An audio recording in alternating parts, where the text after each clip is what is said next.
welcome to another episode of the playonultra podcast. This is episode 39, and I'm back. Hooray! Jordan and Nathan refused to record with me because they're racist bastards. They're clearly avoiding you. Yeah, So, let us know in the comment section if you prefer me or the two. There can only be one or two. Yeah, I'm guessing the white people are gonna win. Anyways. Jeez. Right. Foehamner, he's with me. Because he's not racist. He's not that racist. It's kind of weird. I have less of life than the other two, apparently. So yes, let's get on with the boring routine stuff, like you said. What have you done?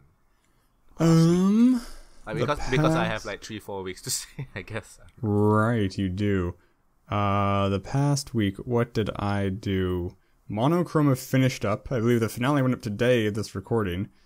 I played a game that'll be going up tomorrow, immediately afterwards, called... what did I call it? It's called Spellraiser, and it's a very cool game because it pretends to be a game from 1981. It's a haunted game. Like, have you ever heard of... what was it called? There was a creepypasta entry for Polybius, I think it's called. Have you ever heard of Polybius? No. It's it's creepypasta, so it's fictional, but it's supposed to be real. Polybius is a arcade machine that just kind of appeared out of nowhere in various arcades back in the day, and kids would play it, and they'd experience like little headaches and weird stuff afterwards, and every now and then Men in Black would come around and take records from the arcade machines, and then after a month, all the Polybius machines just disappeared, that kind of crazy spookiness. So this game, this Spellraiser, pretends to be the game that Polybius was based off of. Right. Like the game in the arcade machine. Yeah, basically the scientist or the engineer who designed Spellraiser sold it to the CIA, who developed Polybius for whatever reason. So I'm not going to go into any story specifics, but there's a lot of creepy stuff in the game, and you like have to it's very puzzle intensive, kind of. Which the puzzles are really cool, and there's a lot of story in it, but it's kind of interesting because it's all of this puzzle stuff is interwoven into what would actually, like, just by itself be a really cool arcade game. So the gameplay itself is like a twin-stick shooter where you run around with the arrow keys, and whenever an enemy comes into sight, it's like a two-dimensional dungeon crawler, top-down. Whenever an enemy comes into sight, time slows to the point where it more or less freezes. It's still moving a little bit, but you're mostly frozen. And this gives you time to react. And you need this time to react because your toolbox of reactions is any letter on the keyboard. There's 26 different spells. There's 26 letters in the alphabet, right? It's 26? Yeah, something, yeah. 27? 26, I think. I think it's 26. I don't know. I don't know the alphabets by heart. I'm getting it mixed up with cards. 26 is half a deck of cards. I don't remember. The point is, all these letters are different spells, and they all do different things. So you're like, okay, there's 2 of this enemy and 1 of this enemy. I should drop a bomb and then teleport away, or I should jump over this wall, or I should do a seduce on one of them and then use a homing missile. Like, so it's the gameplay itself is really cool, and it's fun to have it combined with this kind of augmented reality horror game. So and it's not that it scary. Action puzzler? It's more of a puzzle, right? Like what to choose to attack the enemies is more of a puzzle than an action game? Probably. I didn't really play it that well. I played it more... I didn't play it... To uncover all of the story, you don't have to... It doesn't get hard enough that it requires too much strategery. I kind of got by being a little spastic with like just the basic A spell. Like just arrow, arrow, arrow, arrow.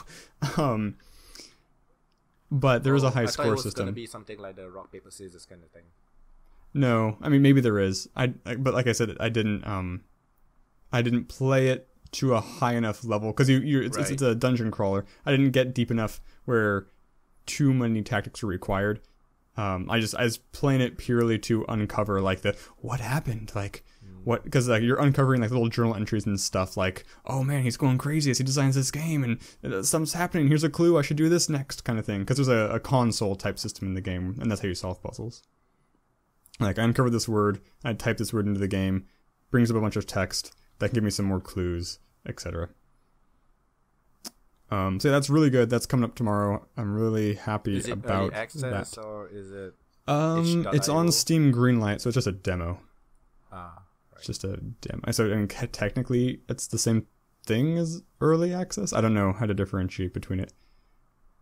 But I think that was pretty much all I played this week. I have a pretty big queue of games I've been meaning to get to. Like I need to play Hover because there's been a bunch of patches since I played it last. Black Sea Odyssey hit early access, so there's a lot of new content I haven't seen there. And then I have a bunch of random indie games that I need to look at. Like one I'm looking forward to is called Replaced, which is a first-person game where you can like swap locations. It's a puzzle platformer, Portal-esque type thing. Mm-hmm. So yeah, I'm gonna be busy this weekend theoretically, and new Warframe patch. So gotta get busy building new things. Warframe. Yeah. I think that pretty much brings us to it. I did see Deadpool since the last podcast, so that was cool. It was good.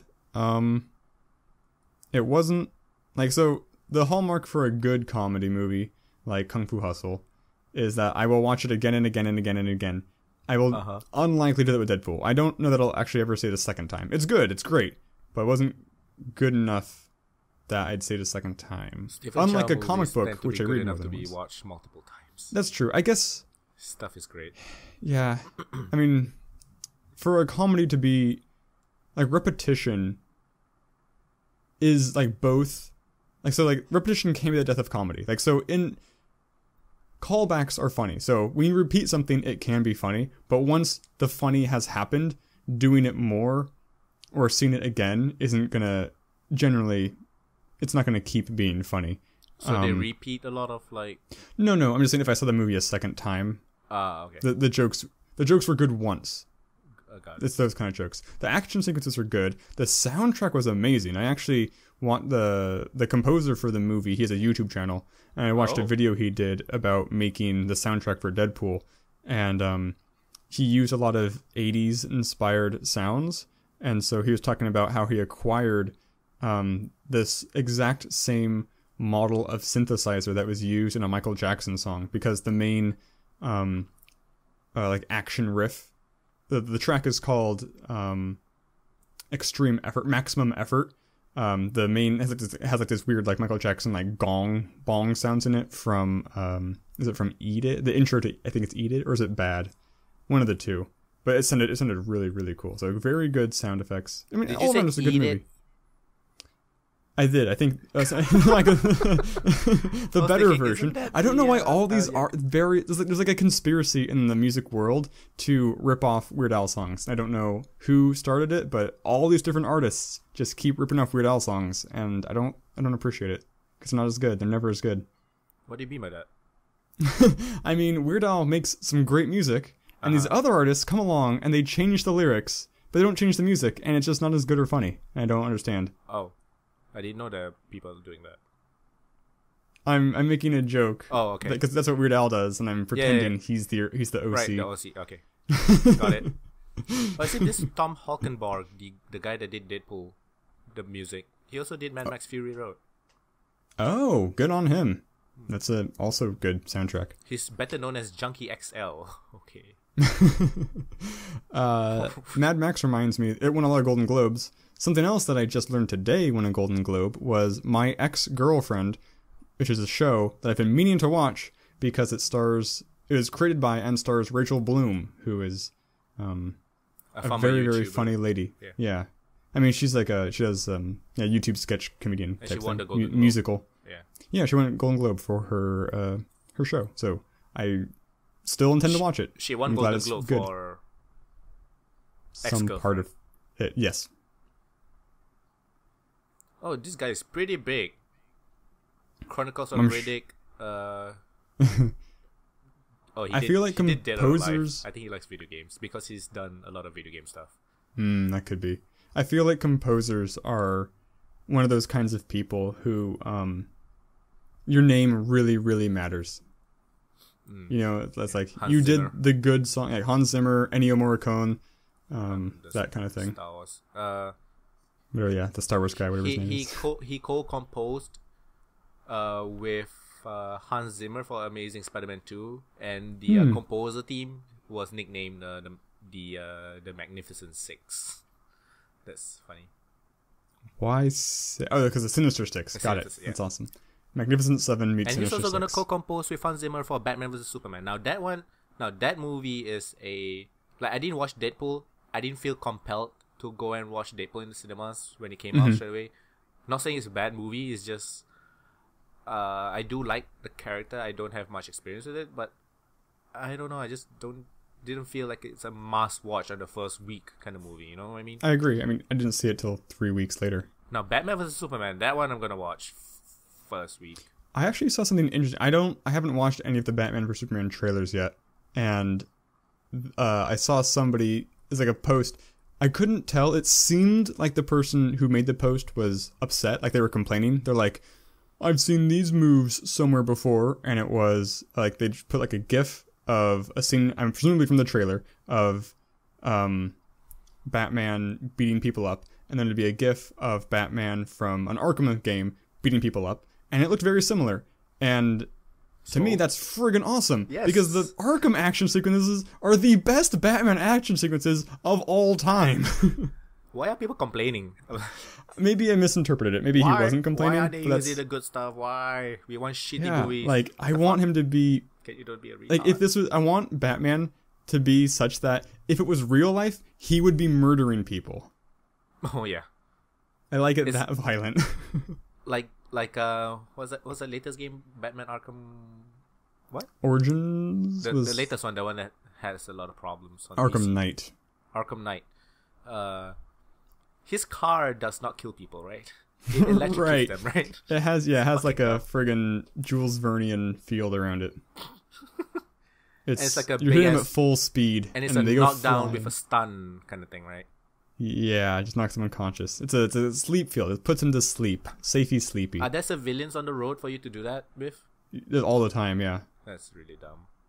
But But you can't have Batman killing people, I guess. There's a very good what's his name? There's a comedian. He's done a bunch of Batman sketches on College Humor. Oh god, what's his name? Pete Holmes. And one of them is I like him. he He's doesn't pretty know what guns are. He's like, I'm shooting them with the sleeping gun. sleeping, he's Like, sleeping. no. Yeah. Like, oh, you don't know what guns are. Oh. The detective, the bald fat guy. Yeah, I like Patton him a Oswalt. lot. He's very funny. Oh no, the regular detective. Right. Yeah, the one that keeps I don't telling know his him, no, they're dead. They're not sleeping. Right. He's really funny. the guy who plays Gordon. Mm-hmm. He's pretty good. So yeah, I think that's pretty much brings you up to speed in my world. Reading books. In the Foehamner role. Yeah, it's been a pretty Quiet. pretty uneventful. I've actually been like spending more time Playing Warframe. like away. Like, well, I wouldn't say more time playing Warframe, but I've been spending less time just like being on Twitter and Facebook and YouTube and stuff.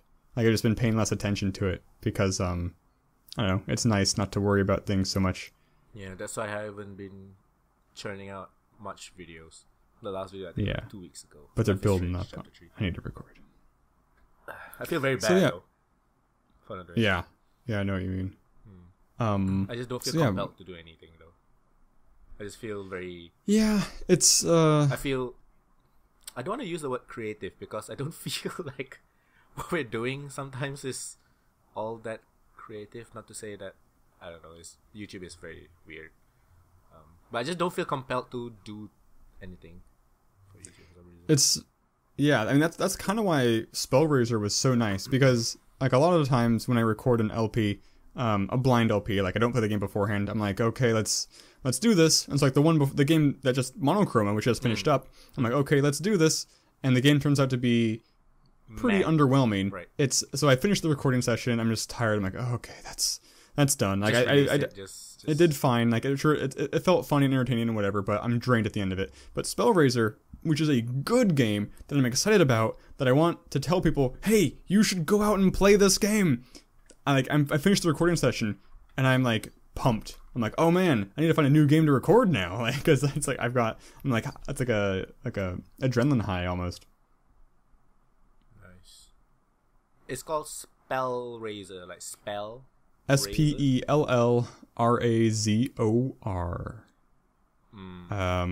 seen it like Hellraiser. Yeah, it might be 2 words. I've actually seen the logo both ways, with a space and without a space. Oh no, sound. I hate this autoplay shit. Oh, it's playing. I see what you. Yeah, that would be annoying. Spellraiser, I found it. Would you buy this game if you were? Yes, I would. Yeah, definitely vote for it on Greenlight. It's weird, like it's Greenlight's weird because it's like there are some good things on it. I want this game to be built, but I don't actually want to pay money for it. It's like I want. It's like well, I don't know. Coming I from can a see fellow software developer. I can see a good game, and I want the game to exist, but that doesn't necessarily mean that I necessarily want to play the game.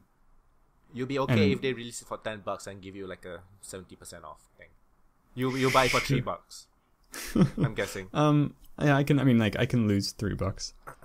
But I don't want to jump the gun here, but No Man's Sky, that's a game that I want to exist, but am unlikely to spend $60 for. Yes. I think I remember seeing an article. The title says something like, or is it on Reddit? It says something like, nobody knows how much a game is worth. Like nobody knows. Sure. Like a game with, what's it called again?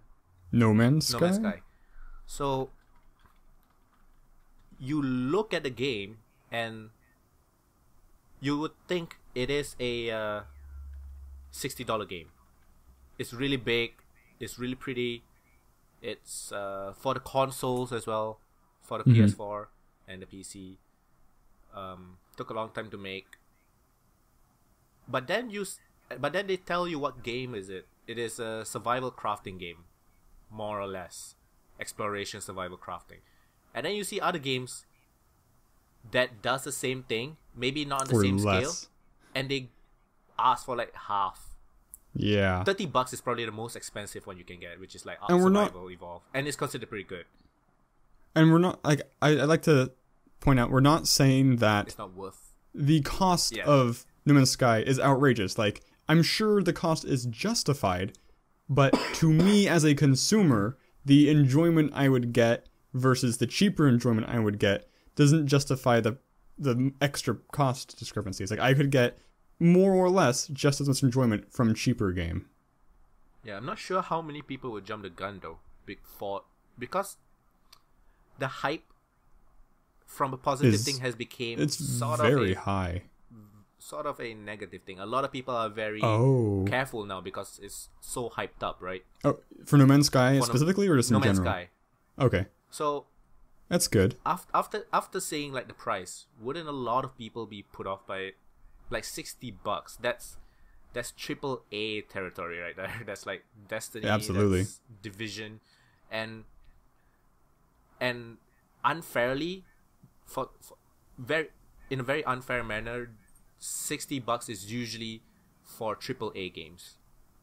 A lot of people will think, okay, Tomb Raider is worth $60 because it costs a lot for them to make it, and No Man's Sky is still considered indie. A lot of people will be like, indie game for $60? Fucking hell, that's a lot. I wonder how much variance there could potentially be. Like, it seems like a lot of, because 60 is such a common number. It's like, okay, made a game, we're gonna put it at 60 because it's AAA valued game. It's like, but how much is it really? Like, could you charge 70 for it? Could you charge 45 for it? Could you charge $37.80? It's like really like an actual number, not just like the industry. It's not like rounded to the nearest chunk. If I'm not mistaken, I think I read an article saying that Steam doesn't actually let you do a lot of different. Oh. Just for Steam. So I think I read that article too, because there was some like Satan game that wanted to sell its game for $6.66 and it couldn't. So what they did was they put it up for like $10 and then they cut it by like 33%, which is pretty close, 66.7. It's pretty dang close. Yeah. So I think that's what they did. That's hilarious. Yeah, they say there's like a few different, like I guess 10, 15, 20, 30, and 60, I guess, and 50. I don't know, maybe. I don't know. It's very weird. Well, that's just a symptom of the industry's problems. So like, will you buy it for $30? No Man's Sky. I think I would. Yeah, I think I would. Does it have true multiplayer? Let me try to get. Giant Bomb has a 30 minutes with No Man's Sky. It's a article from March 3rd. I tried to Control F multiplayer, did not come up, but it does have multiplayer. I remember just from the small snippets throughout the internet. I remember that they said there is some sort of multiplayer in it. Because the only multiplayer. PvP or what. Okay, the only multiplayer I know of is exploring space, and when you're the first person to discover a type of thing, you get to name it, and that name appears in everybody's game. Yeah. Like a codex kind of thing, I guess. And like any species, anybody finds it first, they can name it. Exactly. I'm very sure there's a lot of penis jokes. There's gonna be. I don't know if they're gonna have some sort of censor system. I don't know. It's very curious.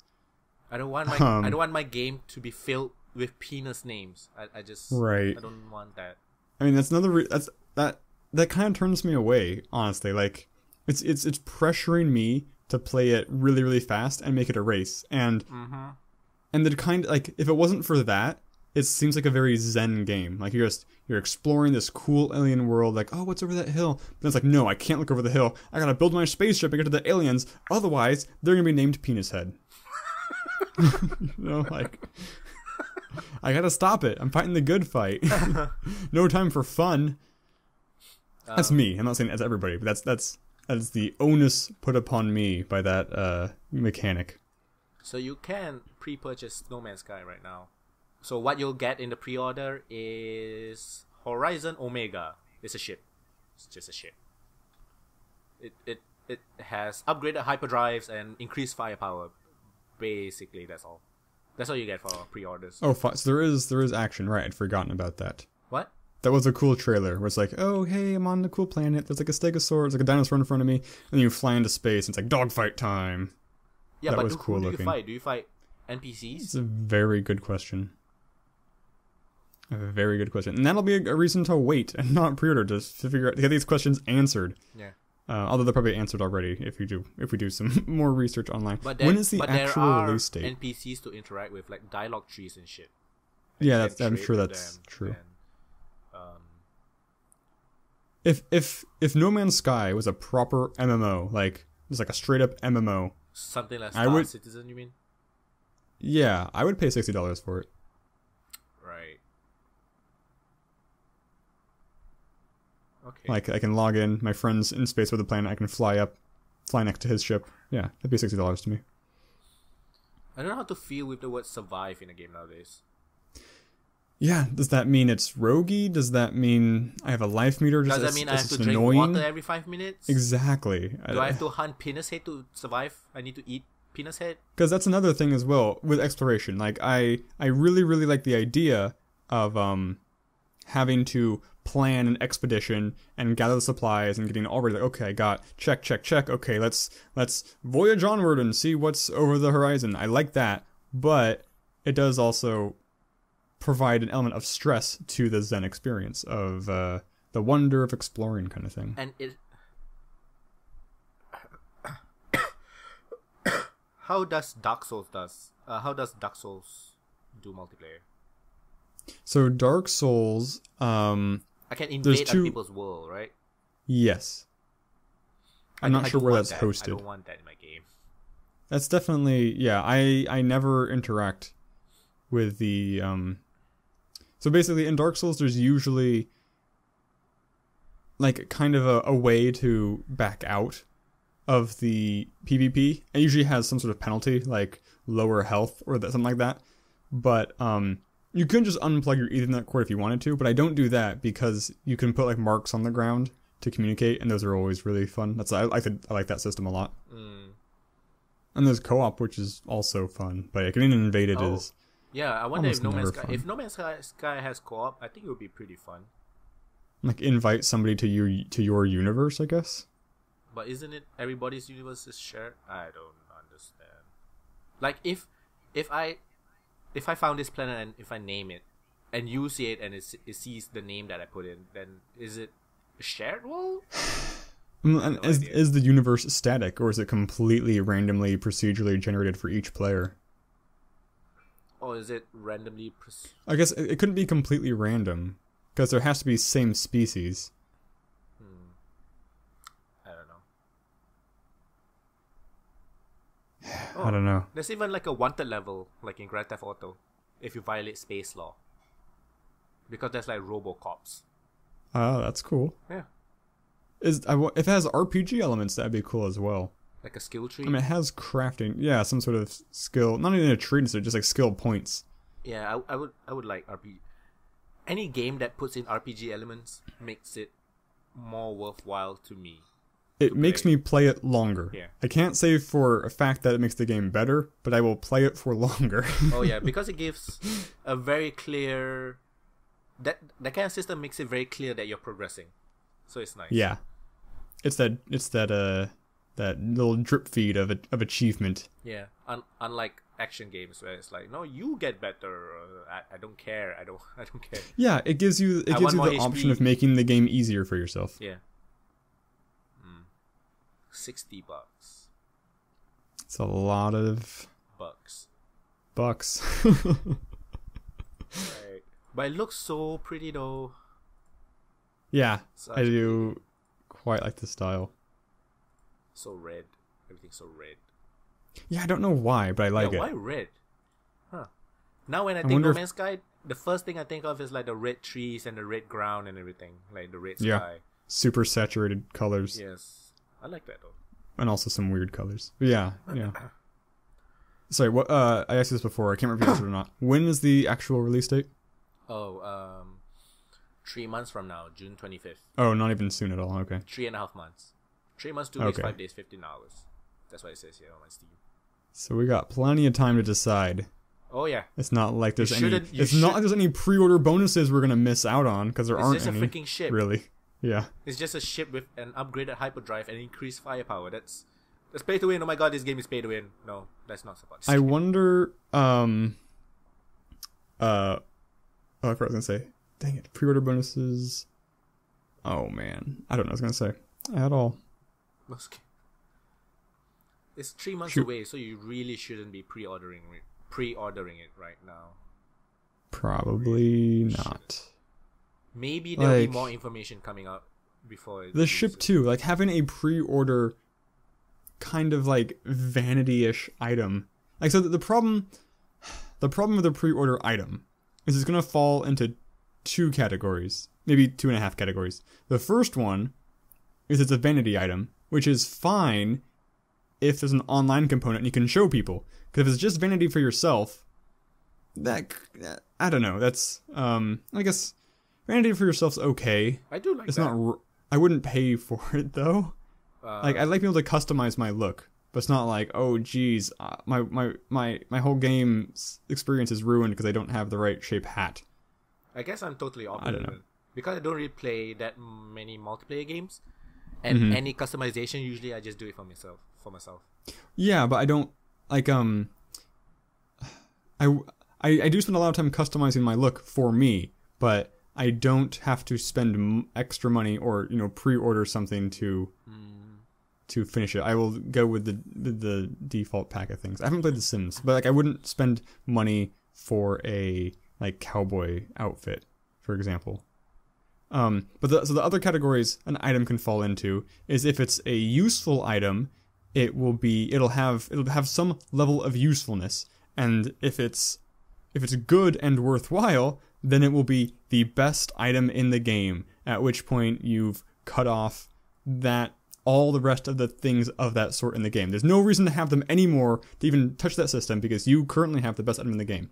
And then, if it's not the best item in the game, then why have it? Because you're going to get something better later anyway. Yeah. Oh. So yes. I guess my week? Yeah, let's go your week or weeks. My weeks. Okay, so I've been missing. I think I've been missing like 2 episodes of the podcast. Yes. So I think so. 3 weeks then. I went to the first week of the podcast. I missed it because I was sick and all. Right. I still have cough. Fuck, I really hate getting a cough because it just never goes away. Like takes like 5 years to fucking go away. And like by the time it's just a cough, you're mostly just healthy, but you sound your sickest. Yeah. So the first week while I'm not here, I went to a Final Fantasy orchestra concert. It's chamber music. It's called A New World. So chamber music means smaller orchestral. I think it was a 12-piece orchestra. So they came to Malaysia, and the orchestra supporting it is Malaysian Philharmonic Orchestra. We have 2. We have a Malaysian Philharmonic Orchestra, and Video Games Live did with National Symphony Orchestra. So the chamber music one, they had a 12-piece band, and it was really nice. I guess it's very, because it's very formal and all that. It's like orchestra, you know, and yeah, in an actual like place with dress code and shit. It's too bad they didn't actually bring Distant World. Now Distant World is their full orchestra one, not chamber music. So I'm guessing it's because the reception is not as good, so they brought in chamber music, so it's like less cost maybe. Okay. So they had a guest German pianist, because he's usually the one playing in the Distant World, so he came, and he's really fucking good. The music was good. It's just, it felt very too formally. I don't know, it's just kind of weird. Didn't have the passion of the moment. Maybe.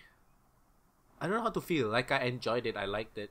The 2 pieces he played, Final Fantasy VIII, Fragment of Memories, and the other one, what was it called? I can't remember. That one was really good because Final Fantasy VIII is my favorite one, and it always gives me goosebumps whenever the music come on. The cool part though, during the encore, they did One Winged Angel, because of course they did. Yeah. But because it's chamber music, there's no choir, right? So the audience became the choir. Oh, that's very cool. Yeah, it is very cool. He said he was recently at Perth or Sydney. They also did that over there. So that's really cool. But oh my god, I don't know if it's Malaysians being really immature or Asians. I don't know. But so obviously it's is it Latin? It's not Latin, right? It's a dead language. We don't know how it sounds, right? I don't think it's Latin. What Latin? The chorus, the choir part of a One Winged Angel. I don't know that song. I'm sorry. I'm not a big Final Fantasy buff. It's some sort of, maybe it's a made up. I don't know, but the audience, our job was to say the part Sephiroth, because that's the easiest part. The other parts we're not trained to do it, right? Every fucking time that part came up where we had to say Sephiroth, somebody giggled. I'm like, why? What? I don't get it. Can you stop it? And it's not like we did it once or twice. It's like a few times, because the song is like a few minutes long. There was quite a few times we had to say Sephiroth. Every single fucking time, without fail. Sephiroth. I'm like, what the fuck? You're ruining the moment, you asshole. Really weird. That's really rude. It's really rude. The next week, the week after that, I went to Video Games Live. Now that one, I don't think I knew this. If I told you, I went to. Okay, I forgot. Or I didn't know what it was. All right. So Video Games Live is a video game. It's a touring orchestra, full piece, 72-piece orchestra for this one. For the one I went to in the Malaysia one. It's a orchestra video games concert tour thing started by Tommy Tallarico. Yes, he's a video game music composer, and he's done a lot of games. I didn't know this, but he seems he did Earthworm Jim, which is one of my favorite games growing up. So I love that. He done a lot of stuff, mostly video games. So this one is his. I don't know what year. It's been running pretty long, and it's so much better, man. Because it's a rockestra. Ah, sure. He's the guy on guitar. It's not a full rock band. It's mostly him on lead guitar. Okay. But it was not really a formal event kind of thing. He wanted people to cheer and all that during the song. While in the Cool. Final Fantasy one, we just sit silently. Don't applaud till the music's over. Be fucking British. Be fucking snobs. Just listen to the freaking song and then clap, you motherfucking assholes. So, Video Games Live felt more video gamey, I guess. Okay. So because people were cheering and before every single song, they did it with the Final Fantasy one as well. Before every single song, the Tommy, or for Final Fantasy is Arnie Roth, the conductor. He will say, like what songs next and a little bit of backstory. But sometimes Tommy didn't say what's coming up, and then they'll play like something super surprising. Like there was one time they played Phoenix Wright. I'm like, fuck me, that's so awesome. And they also played a Raid Alert medley. Fuck, that's so good. That's so fucking good. The conductor for Video Games Live, what's her name? Can't remember her name. Shit. She's Irish, I believe, and she's done conducting for like the 25th anniversary of Zelda and all that. She's a huge video game buff, and her baton, she has it custom with a custom engraving saying "Wake the Winds" from Zelda: The Wind Waker. Oh, cool. Yeah, so anytime she plays, she conducts Mozart or whatever, she will always use that. So it's really cool. Like, they really liked video games. You know what I mean? Yeah, that's people. Yeah, and the people are fans as well. So, but it was done in an old stadium, so the sound wasn't great. It was good, wasn't great. But geez, I don't know, when I went to the Final Fantasy Orchestra, it's like the two biggest snobbish communities join forces kind of thing. Like gaming, the most toxic snobbish community of all time, and music, also another very snobbish community, like just join forces and then like fucking hell. I don't know, it just felt very weird to be in that room. That's too bad. Like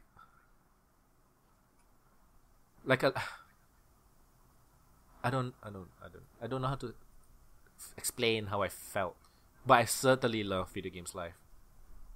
If I had to choose, I would go Video Games Live every single time. It was so good. It was my first Video Games Live. So did they actually do Video Games Live, or was it just music? Oh, the thing is called Video Games Live. Okay. Well, because I mean, I've seen a band perform where like there's like 4 people in the band playing instruments, and in the middle is a guy in a chair speedrunning Zelda. Oh no. And he matches the levels up to the songs. That's fucking awesome. It was pretty cool. It's not like that. It's just it's just music, and they do have like a TV screen playing like scenes from the game. So it's really cool, but it's for some reason they did not have any like special guests. Usually they have like a special guest to perform Snake Eater from Metal Gear Solid 3, or the actual composer of like the Metal Gear Solid games coming to play saxophone. and shit like that Mm-hmm. in the past. But this one, there's nobody. Aw, dang. Yeah. Still fucking good though. Like, I really love Final Fantasy music. I think it's one of the best music of any game series. Yeah, But probably. Video Games Live, just the energy, you know? Sure. And just because it's not as formal, Yeah. I don't know, I just felt very snobbish in the Final Fantasy one. I highly recommend Video Games Live. I also highly recommend Final Fantasy, but if you had to choose, I would say Video Games Live. Got it. Right. I'll keep that in mind, certainly. I think they do play in San Francisco a lot, right? Should, right? Probably. Isn't that a very cultural city? I don't know. Yeah. I mean, most performing things hit SF in their tour. Yeah. Eddie Izzard went to SF before. Yeah. Fuck. A while ago. Did you go? This was before I was up here. Ah.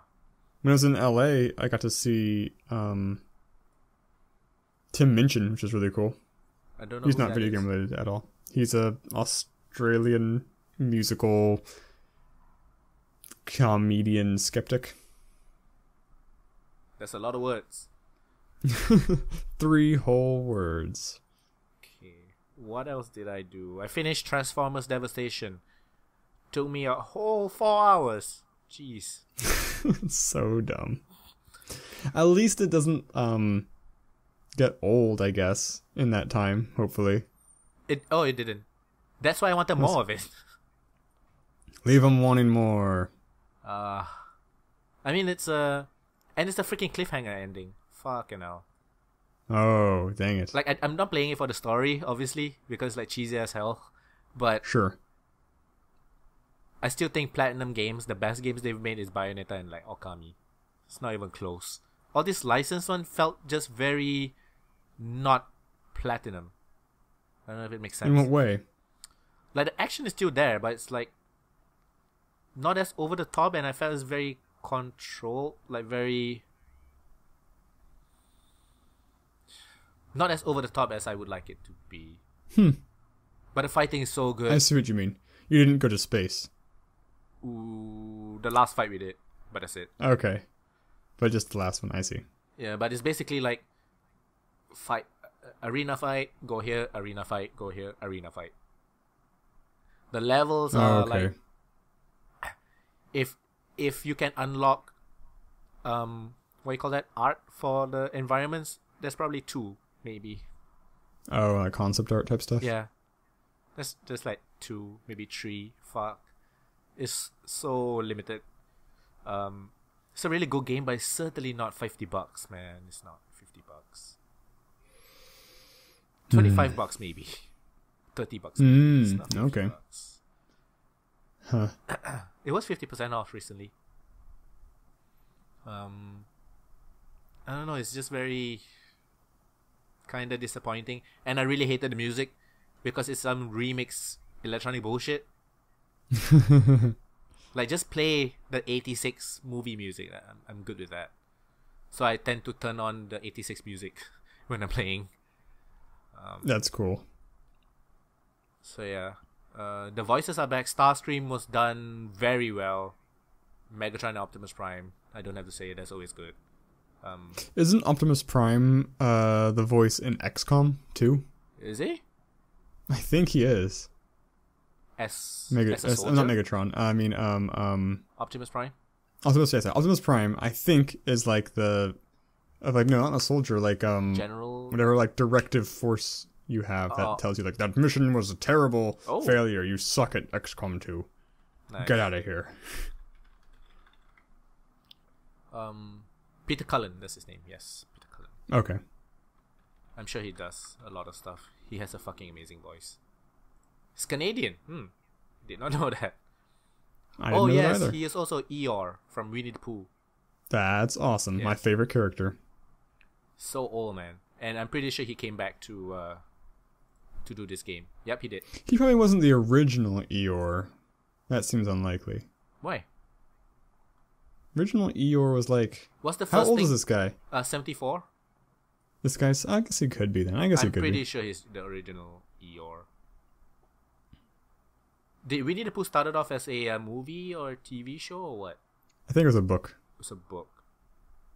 I see the earliest one he did was 1997, Pooh's Grand Adventure, The Search for Christopher Robin. Film-wise, I mean. TV, not too sure. Anyway, just a little bit disappointed with Transformers Devastation. It was given to me as a gift, so I'm not gonna complain. But if I would need to recommend it, I wouldn't recommend it at full price. Okay. What else did I play? Warframe. I didn't play much because of fucking Warframe. What are your hopes and dreams and aspirations in Warframe?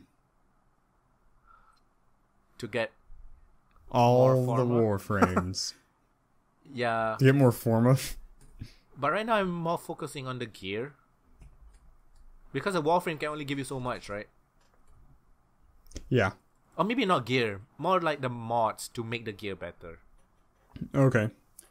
Have you looked up at all, like, where to get mods? Because I just get mods by happenstance. Like, if mods happen to fall into my lap. Like, I don't know, like, I need this mod, here's where I get it. Yeah. Unlike equipment in Warframes. Yeah, I don't do it, like, I don't farm for mods. Do it the same way. So, like, all the good ones I have is just by, like, accident. Yeah, like that thunder we got yesterday. Yeah. So, I don't know. It's just pretty difficult to farm for mods, isn't it? Because you don't get it as a reward for finishing a mission, right? You get it as a drop, an actual drop, yeah. Like a resource. I finally played Jedi Knight Jedi Academy. Never played it before. How much did you play it? Just like half an hour, I guess. Oh. Didn't get into it, or just didn't have big time window to play in? I didn't have time. I'm trying to find time. Very difficult for me to play on mouse and keyboard, this kind of game. Oh, interesting. I'm much better at third-person games using controller. Well, okay. Oh, I forgot it was third person. Yeah, it's third person. It becomes first person when you hold a gun, I believe. Oh, okay. Right. That's true. Yes. Right. Other than that, nothing else much because Warframe. Fuck. Because Warframe. Like fuck Warframe. And we're not saying it's a bad game. It's just that we're not saying it's a good game either. We're not playing it to enjoy ourselves. That's the thing. We're playing it because the game is making us to. I don't know. It's such a weird game. Yeah. I don't know. I get it. I do enjoy it. You get some enjoyment, like when you build a thing. It's exciting. Yeah, that's the thing. You get enjoyment from building something. Not really. What's wrong with that? That's Minecraft in a nutshell. There's nothing wrong with that. It's just that the grinding is just so bad. It's like I could have spent that time building an actual item in the real world. Like, oh fuck, and now the grind. It's the thing that makes the grind bad to me is how undeterministic it is. It's not a grind. It's not just like, okay, I need to do this 10 times. That's just boring and monotonous. Yeah. This is, I need to do this until I just happen to get the thing. Yeah. I don't know how long. It's gambling. It's worse. It's definitely worse. But everybody loves the game. It's pretty popular. Yeah. I guess. I don't know. I mean, it's definitely one of the best free-to-play games on Steam. I wish it had a better market, but then you'd really invalidate certain aspects. I mean, it can't have a player-driven market, but I want it to have an EVE player-driven market. I want every game to have an EVE player-driven market. How did they do that? Like, every item in the game with not literally 100%, but like 99.9% of the items in the game are built by players. So if you buy something from the market, that represents the end of some long process where a guy who had the abilities to craft it was able to obtain the blueprint from somebody who was able to research it, and then he got the resources from somebody who was able to harvest it, and he built this item and he sold it on the market, or he sold it to a trader, and that trader did research and figured out where they should sell the item, and they sold it, and you happened to buy it, or maybe you put a contract out for it and somebody brought it to you. Like, everything's just completely player driven, and it's really cool. And it makes your items have value too, because also the permadeath type thing, where if you blow up in a ship, that ship's gone. You gotta replace that ship and everything in it and on it. Do you have like a bank to keep stuff so that when you die you don't? I mean, you leave your goods at your space station. I mean, there's physical space stations all throughout the galaxy. So if I have my bullets in Space Station A and I'm at Space Station B, I either have to buy more bullets or fly all the way to Space Station A, which there's no fast travel at all in the game. So everything's real-time travel from A to B. Sounds like a game to take over your life. Yes, it is definitely the most Second Life game. I mean, Second Life was not a Second Life. It's called your Eve job. And people can actually make legit money out of it, right? Oh yeah, absolutely. How? Because they are bad at detecting bots. What do you sell to make money? Anything? Anything you want. I believe minerals, the basic building block, are the most common thing. Minerals and ice. So it's more of a agreement like outside, right? RMT is not allowed. You're not allowed to sell in-game things for real-world dollars. But, of course, like every game, people do it. Like, I remember hearing about a guy who had his 6 computers, or his computer multi-boxing or something, and is mining all the time. And he's like, yeah, I put a down payment on my mortgage for my house with this. Holy fuck. Yeah. So video games. I don't know, I haven't played even in a year probably, and my impression of it is that it's kind of crumbling. Have you not sold anything for real money before? I don't think I have, no. Oh. Mostly because I don't like dealing with other people. I don't want the risk of being ripped off or scammed or whatever. Right. But if you're a seller, I considered selling my account. I considered for a couple $100 or something. Right. Okay.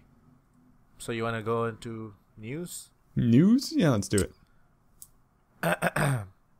So, this one should be interesting to you. It's about Dark Souls. It better be. Oh, okay. Which one? 3?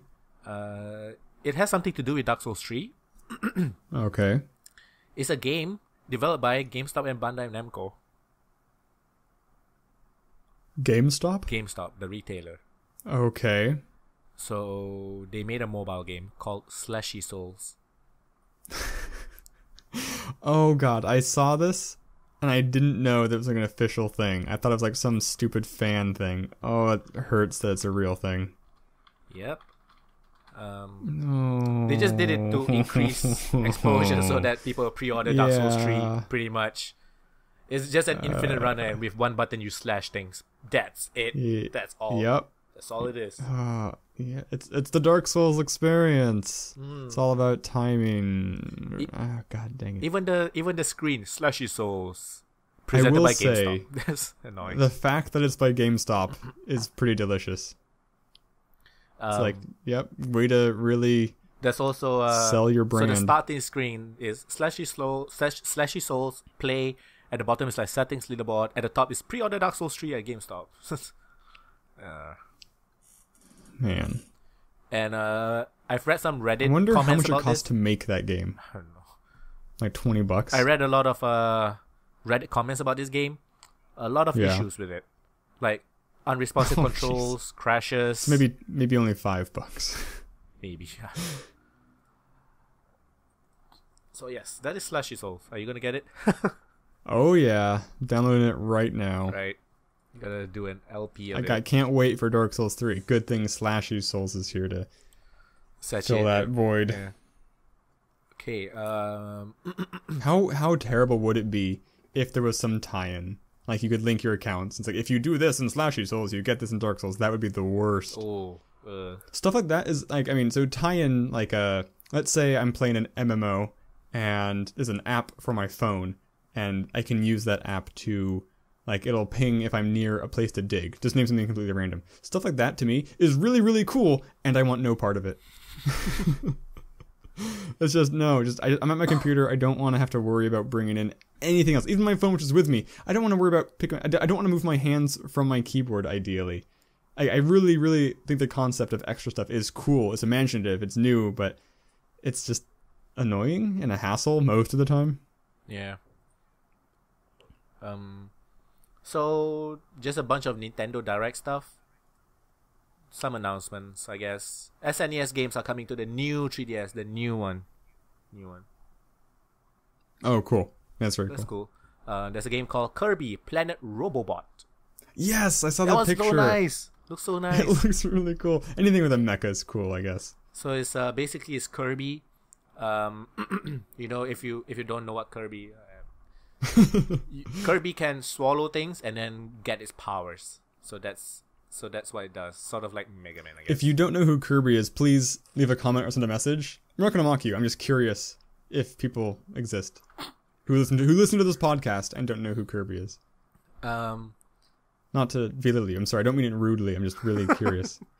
And but now Kirby has a robot suit, which also can have like powers and all that from different monsters. So that's really cool. Looks like a really cool game. What else? Oh, it's also gonna have like amiibo spot and all that. I mean, as cool as the picture looked, as a game concept, it sounds as good to me as when they gave Sonic a sword or a gun. No, the game with Shadow with guns. That's right. It's like, why? He doesn't need more stuff. He's already got superpowers. Yeah, like. I mean, it's a cool the Kirby picture, game a cool that concept. Was really cool was the one where he has no legs, and then you have to use the stylus to draw like the platforms and to block him and all that. It was on the DS, and I think the Wii U there's one as well. So he's only just rolling basically, and then you have to use your stylus to draw like the platforms to block him. I think I watched Game Grumps do an LP of that. That one I like that cool. That's a pretty cool concept. Yeah, interesting concept. What else? Mario Maker. They're gonna add more stuff. There's gonna be a Paper Mario game for the Wii U. Fuck me. Thou art blessed. I'm not gonna edit that out. Too lazy. I'm a lazy piece of shit. Pokemon Go is gonna have a live testing for Japan, coming out in other regions soon. That's about it. I think that's interesting from the Nintendo part. Okay, so there's two big things that's happened actually. Okay, maybe I'll start with another small one then. Okay. Maybe not that small, I guess. Quantum Break on PC. I think I mentioned this yesterday when we were playing Warframe. Right? What? Quantum Break? The game from Xbox One. You mentioned it, right? Oh yeah, the TV show tie-in, right? Yes. Right. So Quantum Break, is officially getting a PC port. So you can only get it on the Windows App Store for Windows 10. I don't feel like changing to Windows 10. It has forced update. You can't change that. Yeah. It's so fucking annoying. So it's only available for Windows 10. Same as Gears of War, whatever it's called, Gears of War. There's also one on Windows 10, Windows App Store. Very weirdly enough, people are pissed off that Quantum Break's coming to the PC. Why would they be mad about that? Xbox players are mad. No, we want our exclusives, motherfucker. Oh. Basically. Really? That's like, really? That was the feather in your Xbox cap was Quantum Break? That's... Yeah. It's not a very strong argument to make. The argument is it reduces the value of the Xbox One. With less exclusives, basically. That's what they say. Sure. That's your fault. I don't know. It just sounds like people in denial. It's like people who argue the Xbox PC Master Race thing. Yeah, I mean, the value shouldn't be in exclusives. It should be in the quality of the play, I would think. But people do buy consoles for the exclusives. Like if I want to play back then, of course, if I want to play God of War, I need to buy PlayStation. If I want to play it's Fables, like the only reason Xbox. Most people buy it nowadays. Yeah, it's the only reason. So there's actually this guy. I'm not gonna say his name because I don't want people to give him attention. Mm-hmm. He's on Twitter. He has like a few thousand followers. Then he has like a few thousand subscribers on YouTube and all that. He says he's actually gonna cancel his pre-order for Quantum Break on the Xbox One because it's gonna be released on the PC. Brilliant. And this is where like it all started. Like this guy started it. Like, and then everybody like, yeah, I agree. Exclusive Quantum Break. How long has it been out for? What? It's not out yet, or is it? No, it's pre-order only now. Okay, is it going to come out for the Xbox and the PC at the same time? I don't know. Good question. Probably. This is sort of like tied in with like the next story. So, okay. But I think I can see where they're It has coming no from. impact. I guess Really? because Microsoft, they said they want to reduce the exclusivity of the Xbox One. Like Fable Legends and everything is coming out on the PC. But I mean, So what's the like, point of from buying an Xbox One anymore? He said he's pissed because you like playing on an Xbox One. I don't know. he said he's pissed because Xbox One needs to pay $60 a year just to play online, while PC don't have to do that. And now you just So don't buy an Xbox One. Like, I like this crappy thing, and now you're making it so I don't have to use it anymore. Why? I want to use the crappy thing. Curse you for making it more easier to use the other thing. To be honest, I've always thought the PlayStation was the better one.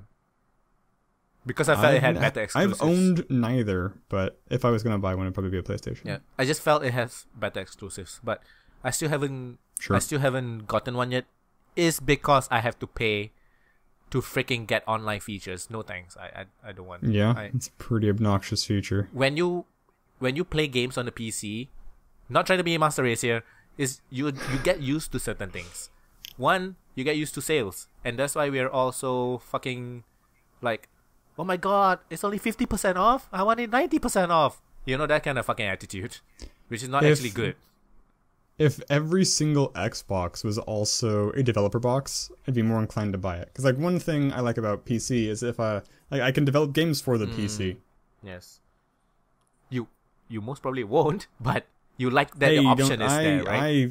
I have started poking at certain things. Ooh, what have you been using? Unity. Because it's easy. And it's free. And it's free. Nice. So Foehamner, the next Jonathan RPG Blow. maker. The next God. the next video game developer that's gonna make all of us feel stupid. The trouble is you have to start small. Like I have so many big ideas. Oh, it's like no. No, seriously. There's Just be fine making the crap. I'm on this subreddit called Game Dev. I'm sure you are too. Game Dev. Yes. Yes. There was this kid. Or was it our Game Dev? Or was it Facebook? I think it was Facebook. A Facebook group for indie game developers. This kid made like a model or an environment thing and then asked for opinions. And then he said, I'm gonna make an MMORPG himself. Solo. At 14. Networking is kind of important. So like, wow. I mean, so he crossed that line. So there's a line. I'm on the bad. Either side of the line is bad. So the line I'm talking about is like limiting yourself. So like me, I feel like I know too much. I think too much about the amount of work I have to do something. So I end up not doing the thing. Software developer. You understand what it needs to be done. What needs to be done. He went the full other way, where he has no idea what to do. So he's willing to, choke. He's a snake trying to eat like an elephant. He basically said, "I'm gonna make an action RPG, which is also an MMO." I'm like, okay. Wow. And how do you feel about stepping on people's dreams like that? Like, it's not gonna happen. It's not gonna happen. I don't know. I don't mind it. Like, actually, true story. I had a friend. An online friend. I didn't know him that well, but we did stuff together sometimes. And he'd sent me a couple of like his RPG Maker games, and I played them, and they were funny. They were simple. They were like, "Hey, good job!" Like whatever. Like I wouldn't sell these or give them to people, but like it's just fun. Project. You made this. It's really cool. You made this. Yeah, good job. And then he sent me a game. I think he made in Unity. He's like, "You should just play this game. Just play this game for your channel." Because I actually did an LP of one of his games just kind of to be nice, and it wasn't bad. So I played it before recording it, and there was no game. It just dropped you on like an island, and there's like a weird path and like a couple empty buildings. And I was like, as I messaged him, I was like, did I miss something? He's like, no, that's it, man. I'm like, what do you want me to LP? Like, there's no game. He's like, that was the whole point. I'm like, what? And and we haven't talked since. Like he didn't understand Was he trying to go the route of a Stanley Parable or a beginner's guide? Maybe it was super meta, But those have it wasn't. narrative. This didn't have a narrative. Holy fuck. This didn't have anything. Okay. It's just he just messed around with like the default assets and he'd put some together, and I guess he thought he'd made a complete game. I'm not a software developer, obviously, and I'm definitely not a game developer. But I do like to criticize and analyze games because I'm an asshole. You don't have to be a thing to be able to critique it. Yeah, because people usually say it helps, but you don't have to be. Does it help though? Because I think so. Because a fellow developer will say, "Oh, this game is not so good, but making a game is hard." Yeah, but you're selling it for money, fucker. So I don't give a shit. You're selling it for money. You have to be critiqued. You can have your opinion's more informed. Okay, yeah. Because I mean, you can have the knowledge of game development without being a game developer. I understand that because we did talk with some people that had no knowledge of any sort of development at all, I guess. Okay, so I guess my only experience is I'm a project manager for like, websites and all that. So I sort of understand the flow a little bit. You can't make a game when there's nothing inside and then say people don't get it. It doesn't work that way. Yeah, it's I mean, that's kind of the trouble with like avant-garde art in general, even outside of games. It's indistinguishable from lazy art. Like I've seen people sell a blank canvas for millions of dollars calling it art. I'm like, what kind of a retard buy a blank canvas for millions of dollars? This is a huge rabbit hole we're teetering on, is what is art. Like, I can say that a blank canvas is not art. There's no effort in that. Not to you, maybe, because you don't appreciate it with your uncultured mind. Because I'm Asian. I can't see I'm slanty-eyed. Fuck you. I think art is something you create that requires effort. Blank canvas is no effort.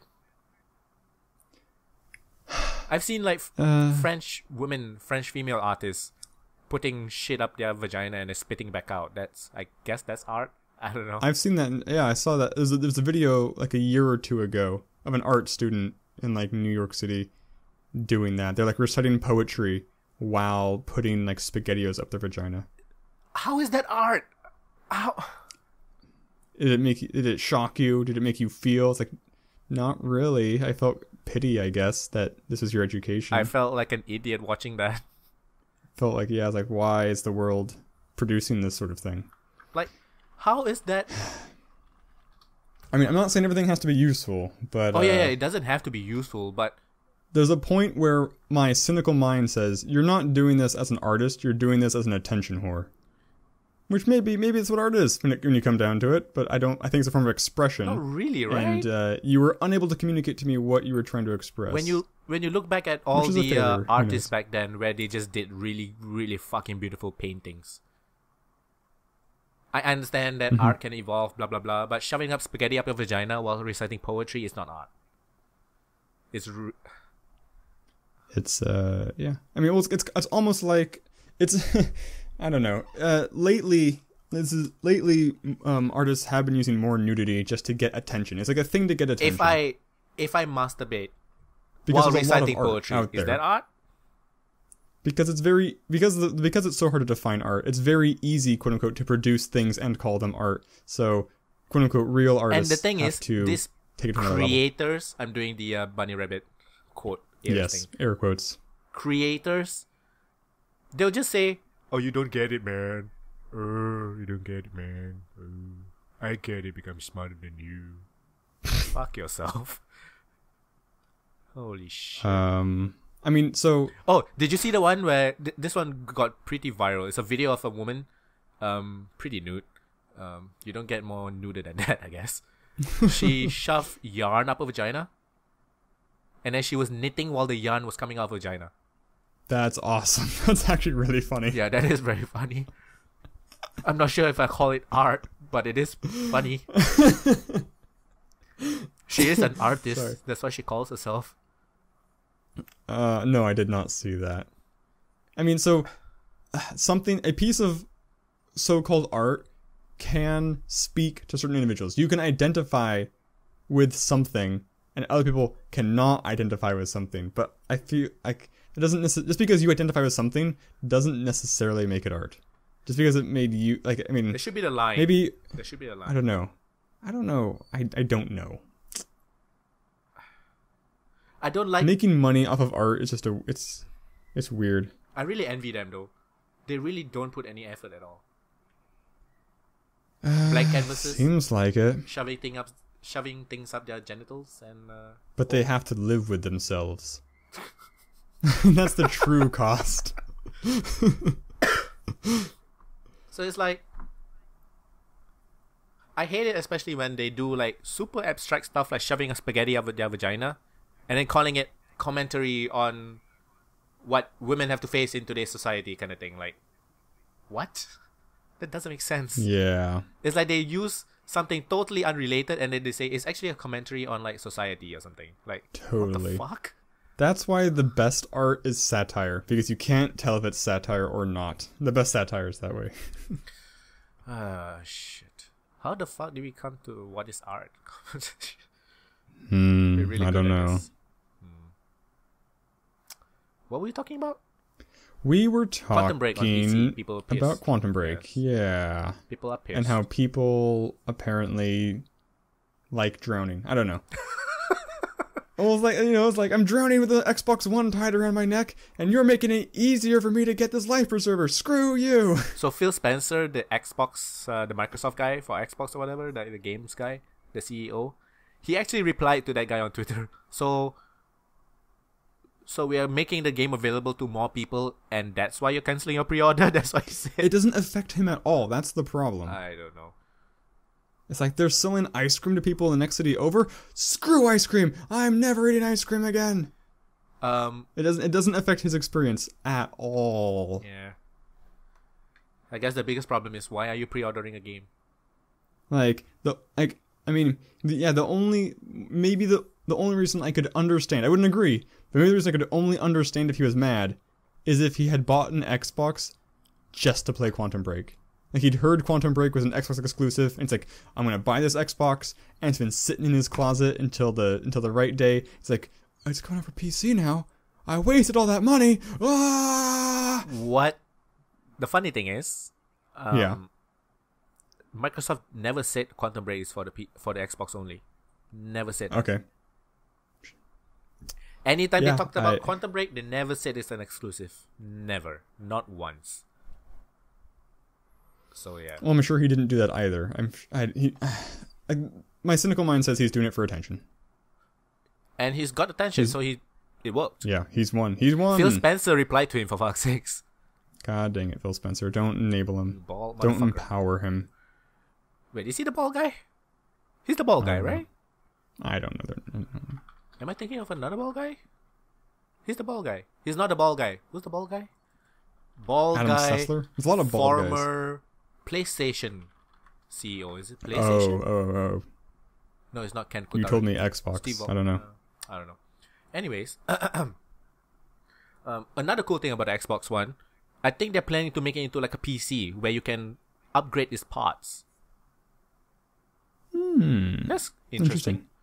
So people don't have to spend money every single time. But how would that work? I wonder if people would like that or not. I bet a lot. I feel like the majority of the Xbox audience likes the Xbox because it's just they buy it, plug it in, and they can play games in it. Don't have to worry about anything. Okay, it's a bit different now with this current generation. You buy it, you plug it in, you wait for it to update, you put in the disc, you wait for it to download the parts that it needs, you wait for it to update, and then you play. Before that, you have to pay $60 a year. But you don't have to do any work. You don't have it's to. It's a lot of waiting around. You can't make any mistakes. You don't have to research what parts you need. You don't have to research exactly if this will work with this motherboard. I spent like a month researching before I bought my PC. You don't have to research Xbox.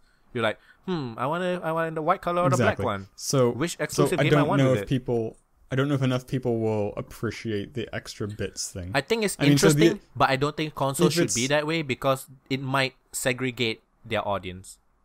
If it's like an upgrade pack, like you can't just buy pieces. It's like, here, now you have the Xbox One. If it's basically like, it's like a patch but you have to buy hardware like who's as well. gonna do it? That could be. Do you want your audience to know. unscrew the fucking thing and put it? Like, I don't think a lot of people can do that. And consoles Does are a Microsoft- bit more. It's a bit stickier, right? To do it, like What's their reputation for customer support? who? Like Microsoft. I only had I imagine my it's only experience is a average. third-hand one. My friend has a Microsoft Surface. He dropped it on the floor like a few days after he bought it. The whole screen cracked. They came with it one day and just replaced it 1-to-1. And this is in Malaysia. Yeah, that sounds good. To answer your question though, I don't know. I think I haven't really experienced with the consoles. I know. So back when I went to college, there was a startup in town called iFixit, and they're famous iPhones now for their teardowns of just all everything. Yeah. And the i products are the most deliberately impossible to like break open and tinker around on your own. I don't know about things like Xboxes and whatnot. Don't you think it will like split up their customer base? Like, I don't want to upgrade, like, but these people will be upgrading, and then like these people who didn't want to upgrade can't play certain games because it's just not powerful enough or something. Right. I mean, I think it'll be like people are forced to buy new consoles, so they will similarly be forced to buy new upgrades. I don't know. I mean, I don't know what kind of like eventually. But the thing is, with a new console, it's clear. It's clear that the Xbox 2, let's say, that's what they're gonna call it. This is almost like DLC for hardware, which could be annoying, but it's better than buying a whole new game. It's better than buying a whole new game. I don't know. A whole new console. Right. A whole new game. But if you think about it, like if let's say I have to buy Xbox 2, because a console usually the lifespan is like 8 to 10 years, something like that. 8 years, I guess. Sounds about right. I know that after 8 years it won't be supported anymore, and I will need to buy the next console. A new one anyway. But it's like but if theoretically, like the 3DS, the 3DS has a new 3DS. So the new 3DS plays very little exclusive games. You don't really need it. But if you want to play like Xenoblade Chronicles 3D on the 3DS, I have to buy a new 3DS. It's like only certain games. So like it's very annoying. It's just very annoying. I feel they should just continue with like the every 8 years just change it. Just change it. Yeah. And it is getting cheaper hardware. I definitely get a new computer probably more frequently than once every 8 years. Oh yeah. I haven't been alive long enough to get more than a couple. Yeah, I'd say 5 or so seems to be close to what it's about. Are you the type that you just buy a whole new PC after 5 years, or do you like upgrade each part every 2 years? I'm more the whole thing every 5 years. I'll try to reuse like hard drives if I can, but usually I wait long enough that new hard drives are like bigger and cheaper than what I currently have, and there's almost no point. Yeah. Because if I do it piece by piece, I don't really like to upgrade always be doing it piece by piece after a couple of years, because like I feel like the price I'm paying and the upgrade I'm getting is not that. It's not. I just don't want to constantly think about it. Exactly. So like I don't think they should do it with the Xbox. That's just me. I wouldn't. But I don't like get it, man. Probably. Although I mean, it's a little different because it's not like for a computer, there's things coming out constantly. Presumably for the Xbox, it's like, here's this thing, here's what it does. You need it to do this or whatever. It wouldn't. I mean, it would be inconvenient, but it would be it's easier to keep track of and on top of. Like friggin' graphics cards are impossible to keep on top of because they come out all the time. The numbering and naming makes no sense. Like comparing two graphics cards is impossible without really diving into it. I guess you can save money on like not getting a new console by not paying for a new hard drive. I guess that's the only thing that you don't really need to upgrade. Yeah, that's about it. I don't really see the difference from buying a new console then. Actually. So yeah. Next one. This has been mentioned before on the podcast. It's just that they're doing it again. Gaijin, the developers or publishers of War Thunder. Yeah. They're doing a sale and they're increasing the price and then putting back the price on normal. They're doing that. So Great. Yeah, they're having like a 30% off sale for their packs, and they're increasing the price by 30% so that it goes down to the normal price after that. That happened on Reddit last week. There's like, oh my gosh, this new microphone's on sale. It's such a good microphone. and it was like 70% off. And like, holy crap, it's so cheap. But it was actually like, realistically, it was $10 off. So it's only like $90 instead of $100 like it normally was. It's disgusting. It's illegal to do that, right? To increase the price before a sale. I actually don't know. I'm pretty sure it wouldn't surprise me if it was. But I believe a lot of people have said a lot of those big chains like Costco and Walmart, they do it all the time. Yeah, probably. It's really hard to track, I think. Yeah. So yeah. Especially with, so if you like to play War Thunder, sales. I guess keep that in mind, I suppose.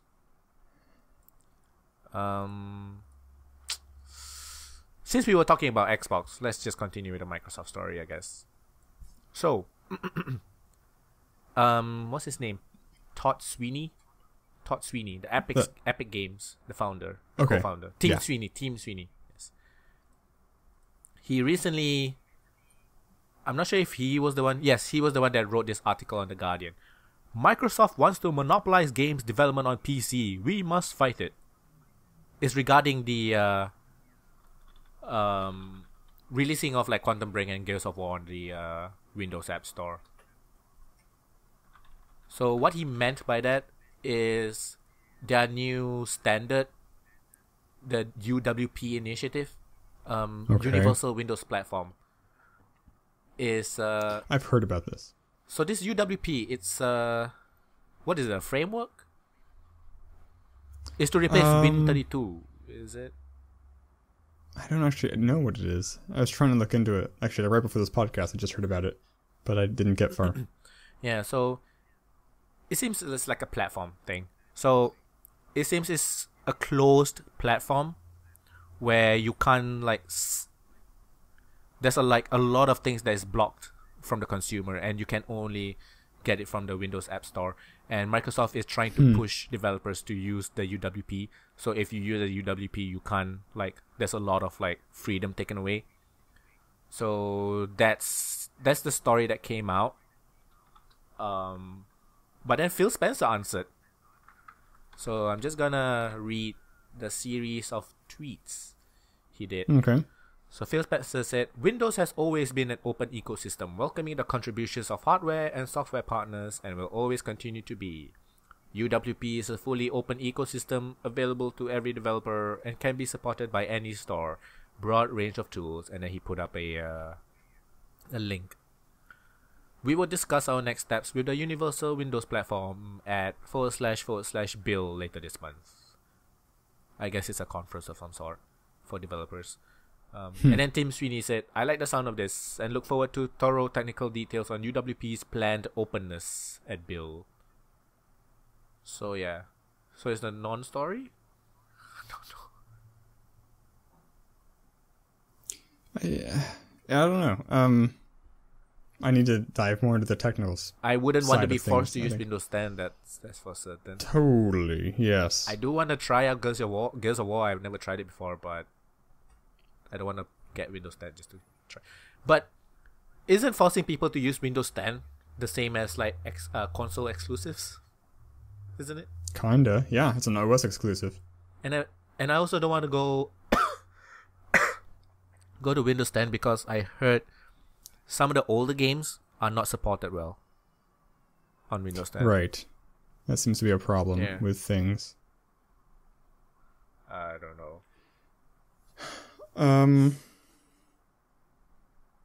Yeah, going. If only there was some way, you just need a friggin' virtual box that runs Windows 10 in it, so you can run your game inside of a virtual machine. It's a pretty big virtual machine, probably. So I guess a lot of people they're using Microsoft's old reputation with GFWL, I guess. Because it was really, really bad. That DRM. It's a DRM, right?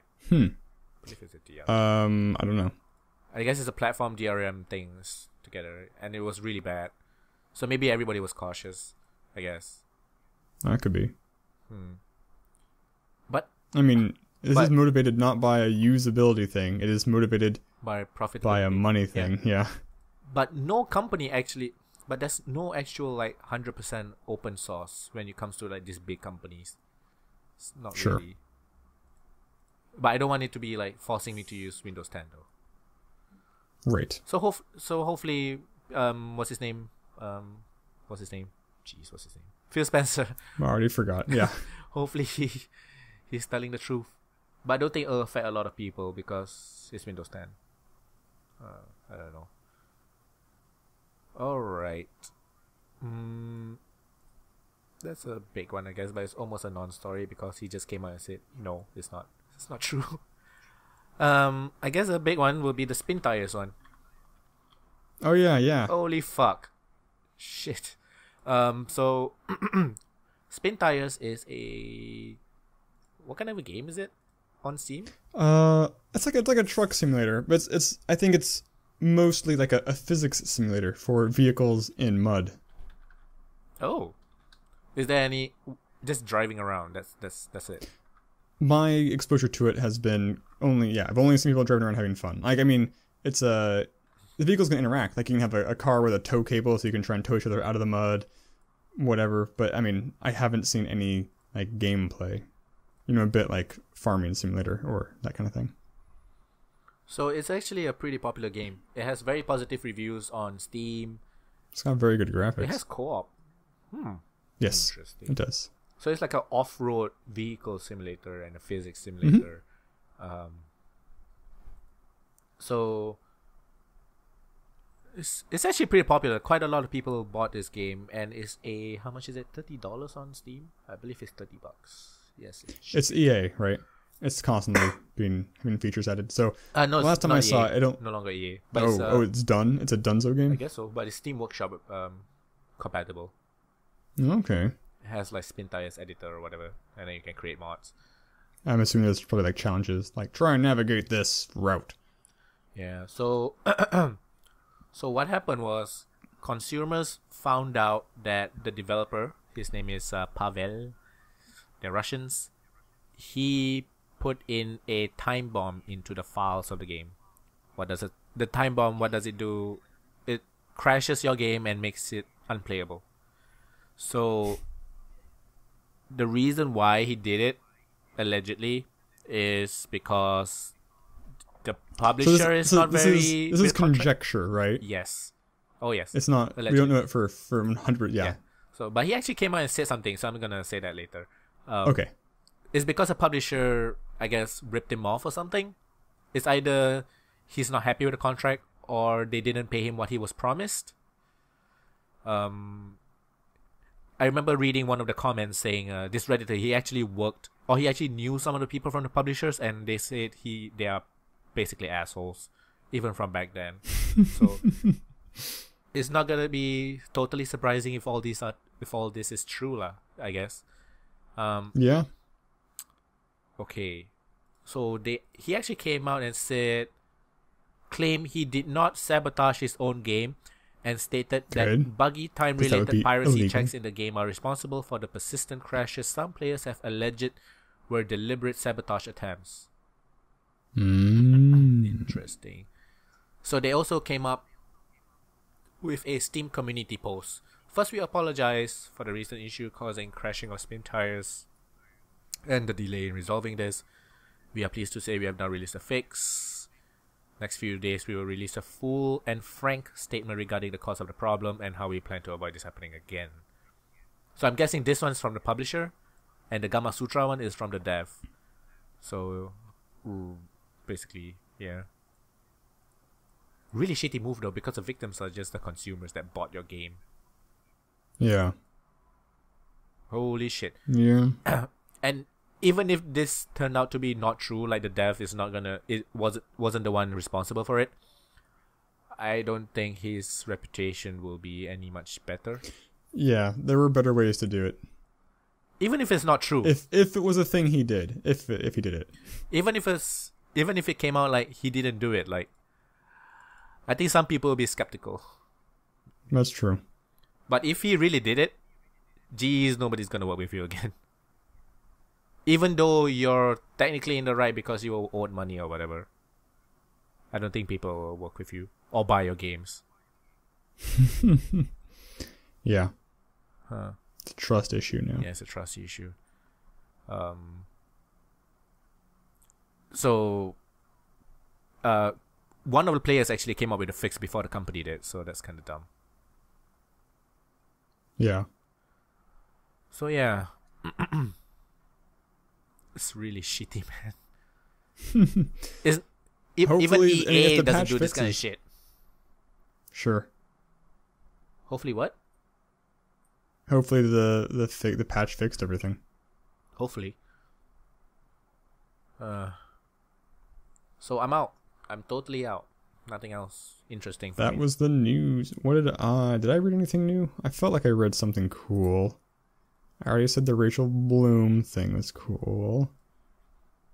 You guys mentioned Darkspawn, right, last week? Yes, that was fucked I brought that up. That was crazy. I wish Nathan was to talk about Stardew Valley. Oh yeah, he's been playing it quite a lot.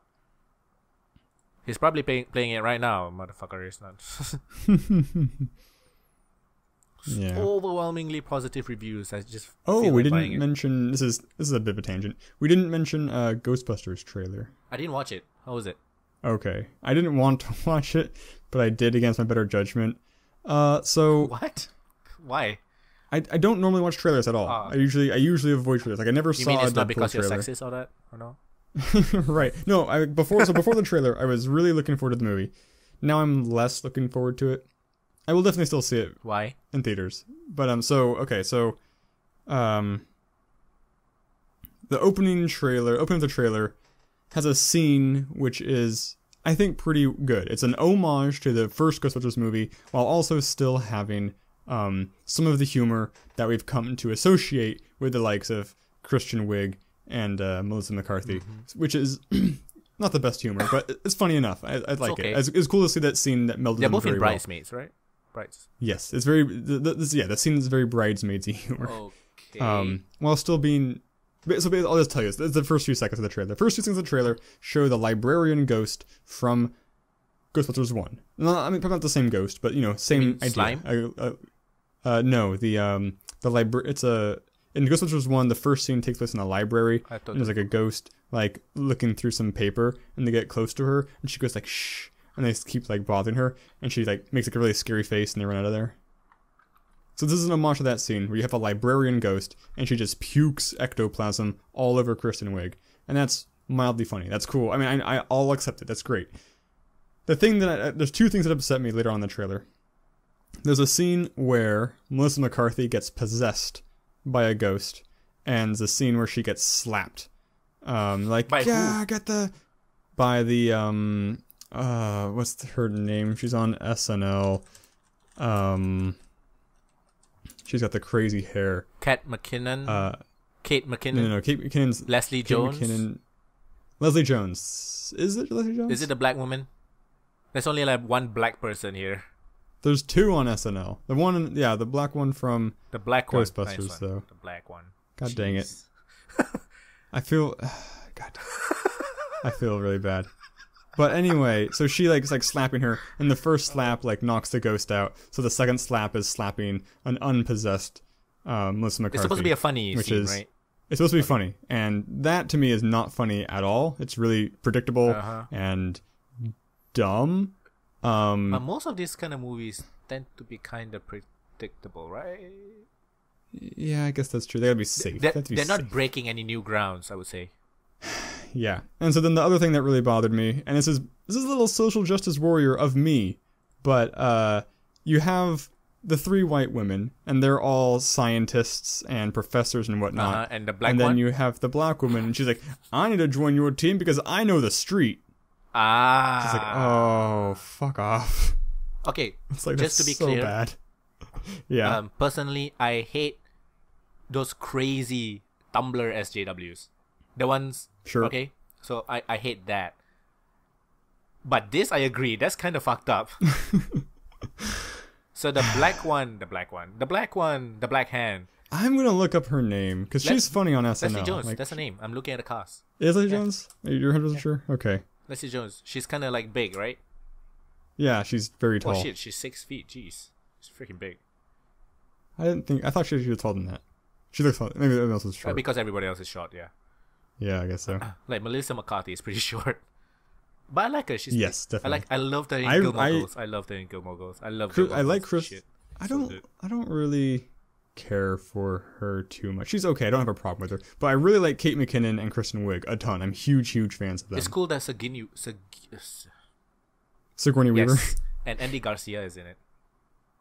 I did not know that. I That like is Andy fantastic. Garcia. He's cool. I like him a lot.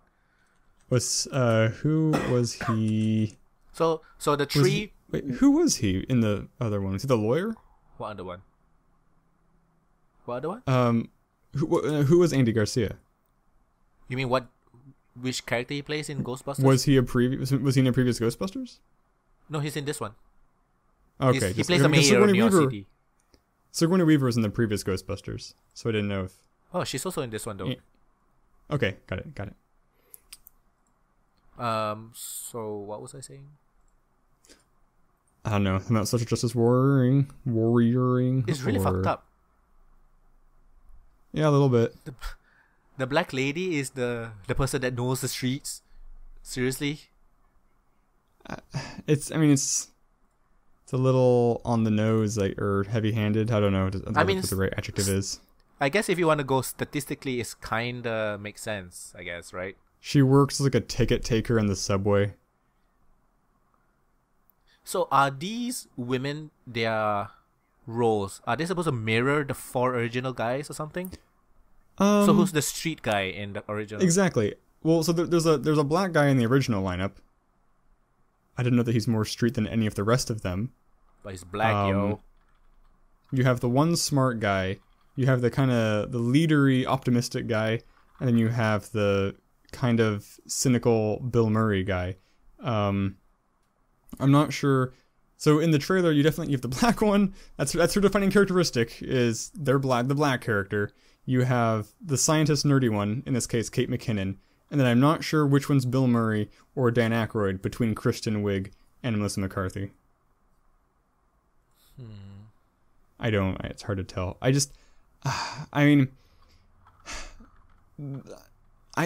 can appreciate good slapstick humor, but that trailer made me afraid that there's going to be a lot of too bad slapstick humor. Is it just because they're not very funny or they're not very good at that kind of humor or what? It's more of a writing issue. Just like, it's funny because she got hit with a slap. Ha ha ha. No. It's a very just bland thing to happen. I don't know. If it was surprising, it's all about timing, I guess. And the fact that you can see it coming. Like, I know exactly how this entire tiny plot segment is going to play out. Now I have to sit here and watch it play out. It's just boring. Because it's been done a million times before. By various things. I'm still looking forward to the movie, but it's just not a good trailer. I like that the suits just makes them look totally unattractive. It's just like a belt right at their stomach area, and then it's just like a big ass. I like that. Nothing too sexy. A Ghostbusters outfit. If I had infinite money for a cosplay, a Ghostbusters outfit would be the thing I'd want to make or acquire. My impression from the trailer, I don't know if this is true or not. My impression from the trailer is that this movie does take place in the same universe as the original Ghostbusters. So this isn't like a reboot of Ghostbusters. This is like, hey, remember like 20 years ago when those guys saved New York City from ghosts? We should do that again because there's a lot of ghosts and people need saving. So I think that's cool. I think it's a good way to do it, is have it. They have to, because it's like they're in universe aware that they're in the shadow of the previous Ghostbusters.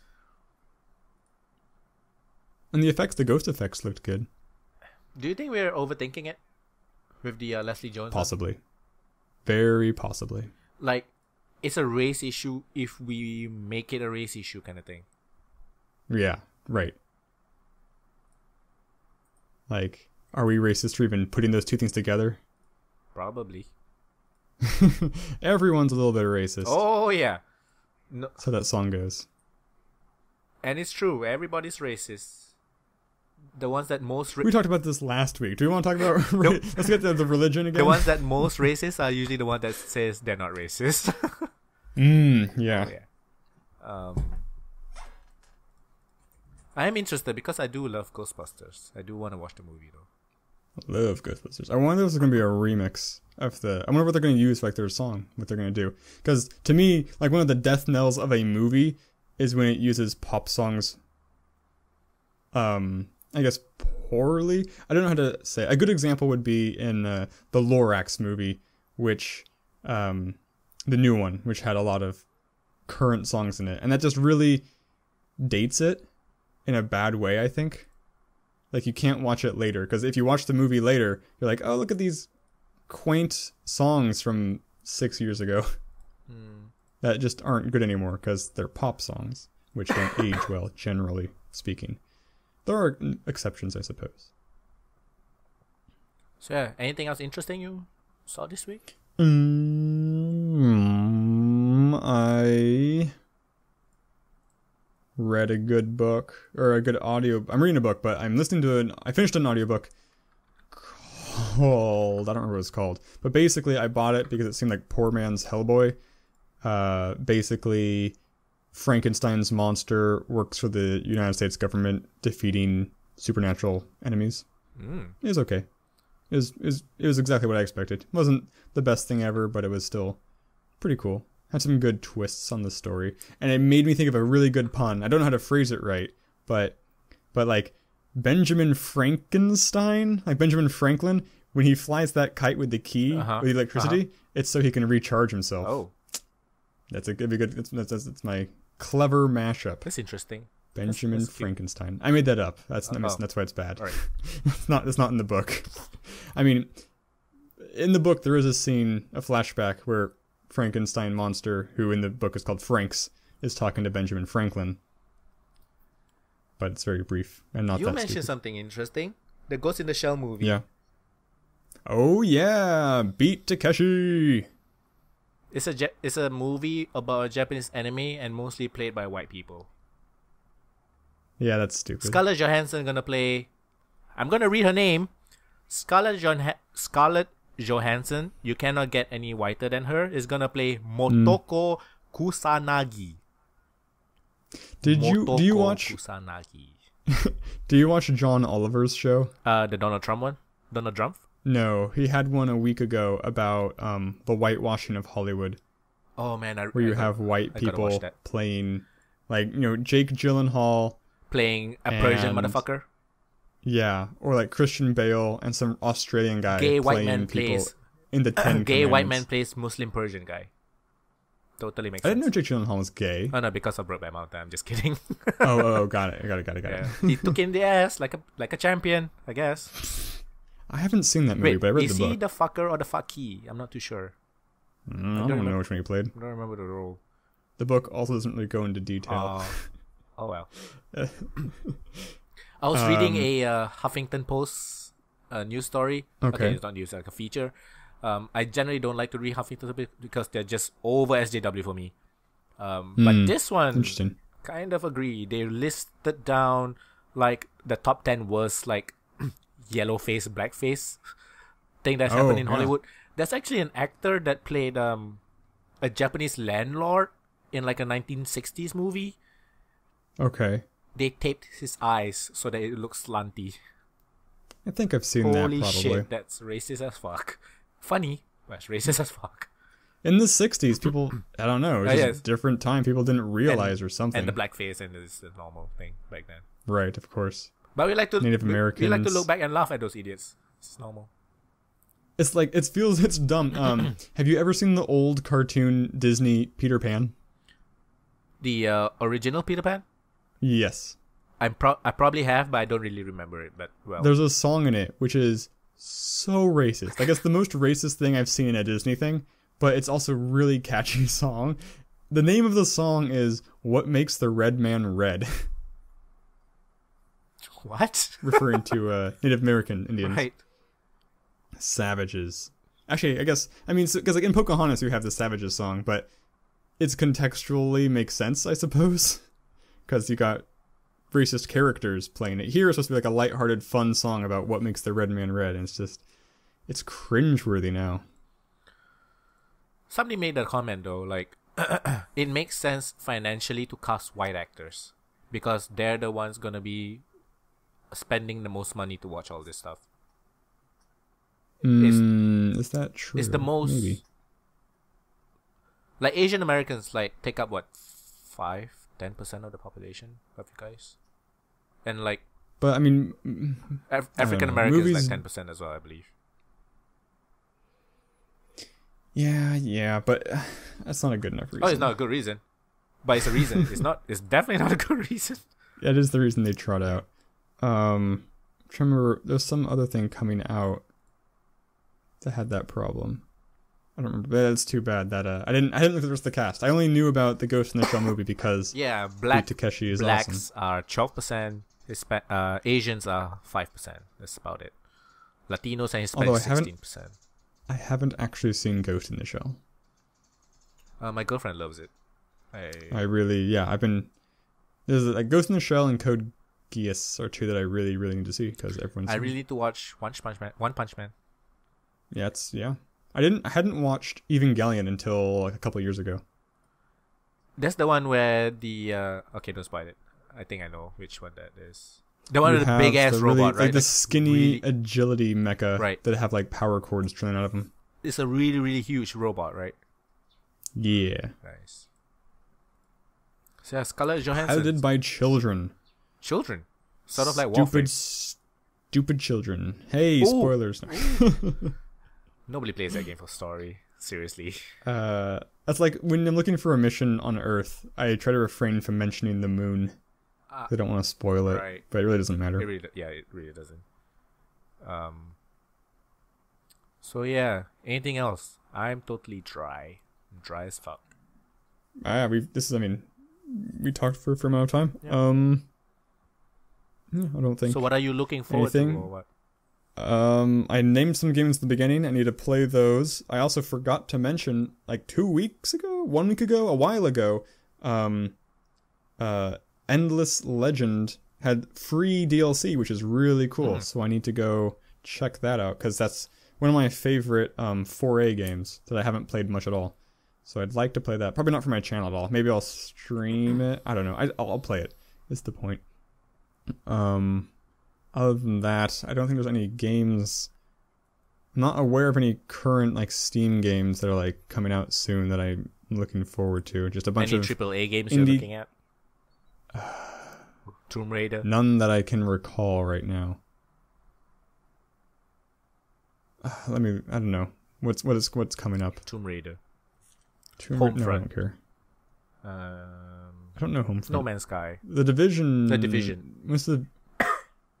It's coming out soon. A couple of days, I guess. I think. Okay. Did you see the article that the misleading advertising for the Division, where they're like misquoting websites saying it's better than Destiny? Yeah, it's better than Destiny. And apparently that was not actually said. It said something like, the Division has way more beta players than Destiny. Oh, is that it? Okay. There's a game coming out that I've just heard about right now called There's Poop in My Soup. What? There's Poop in My Soup is a physics-based game about a little boy who likes to poop on passersby. Cause as much damage as you can in the streets below. Unlock power-ups and new projectiles by completing your to-poo list. Poop in my... I don't think that's new. I think I'll give it a pass. It says I've seen a lot of Let's Players play something like that. It says upcoming on Steam. I don't know. Maybe it's been out before. Yeah, as like an indie game. Oh, no. It's different. The one I'm thinking of, Markiplier, I've done it before. Looks cute, I guess. Whatever. It's gimmicky. Oh, yeah. It's like it's got that shock value thing going for it. Yeah. It's puts up a strong thing to get your attention and then doesn't deliver anything after that. Probably. Yeah. There's a lot of games like these days. Easy to make. Kelvin and the Infamous Machine. What's that? Hilarious point-and-click adventure in which you stumble irresponsibly through history to help legendary geniuses complete their masterworks. Oh, I need to remember to watch Great Minds. Great Minds! Ooh, there's a free-to-play visual novel. Cupid. Yeah, Jump Tanks. I got kicked off. I had a press copy of Jump Tanks, but they canceled it, which is fine, because I'd logged in every week for 2 or 3 weeks, and there weren't really any features that were noteworthy. I feel like I was using the game wrong. I feel like I was missing some game type, but it's really, really boring. So I should watch the stream, because the mechanics in the world seemed cool, but I won't know until it comes out. Cupid, a free-to-play visual novel. I really like the art style, and I like visual novels. And it's mostly positive reviews, so I guess I'll try it out. Here's an interesting game. It's called Sharf, and the description just says, it's a small psychological visual story which everyone will understand differently. That just seems really... Gimmicky? Again, it's also like that. It's like the art thing, where it's just like lazy. It's like, yeah, interpret it your own way, because we didn't want to write a story, so we'll let you write the story yourself. Pretty much. I don't know. Watch this, it's an amazing game, and I'm completely wrong. I mean, if you do it really well... That's the trouble with marketing. Yeah, I mean, yeah, it's true. Like, there are games that everyone interprets differently that are great. Yeah. But that's not their selling point, usually. So, yes. I really need to... Yeah, not seeing anything. I really want to buy Stardew Valley. Should I? I'm pretty sure I'll enjoy it. It's just... Deadbolt comes out this month. It's just that... Sorry, Stardew Valley. It's just that... The time. I'm just afraid that I'll buy this and then I'll just play Warframe. I wonder how much longer before we quote-unquote beat Warframe. Probably not much longer. I'd say like a month, maybe 2. Maybe. I'm still playing it every fucking day though. Jeez. Yeah, I mean, this is the same thing we do with like and because it Payday has 2 that before that. Mobile waiting thing. You want to log in every time you can just to see if it's done. Oh, yeah. Actually, that's one thing I liked about EVE Online is there were several apps for your cell phone, and you could put in an API linked with your account, or you get a code, and you couldn't interact with the game at all, but it would read from the game, so you could see like what things were done and that kind of thing. What things, like you could see how much time was left on something being worked on. Oh, the Astroneer comes out. Well, there's a game that might be interesting to you. It's called We Are the Dwarves. You like dwarves? I do, but it's a tactical Diablo game. Oh, it's tactical. It's not Diablo. Oh, I thought it was real time. It's not real time. It says real time tactics. I don't understand what that means. I don't know what that means either. So is it like Final Fantasy Tactics where you take turns or no? I did look at it, and it has very mixed reviews, so I don't know. Oh, it's very positive for me. What? Let me look at it again real quick. Enter the Gungeon. Wasn't Enter the Gungeon a news story a while ago? Space Pirate. No, I just mentioned that they were selling it for like $1 in one of the bundles, and it's like it has co-op. So if you guys want to play it, I mean. But it was okay. It's not really polished though. Content-wise and gameplay-wise, I felt it's not super polished. Okay, you're right. It's turning very positive now. Maybe I checked it too early, and now they've had time to buy positive reviews. Bye. I'm so skeptical. You'll never catch me being positive about something. Oh, here's a good review. We Are the Dwarves is brimming with potential. What is it lacking now? I mean...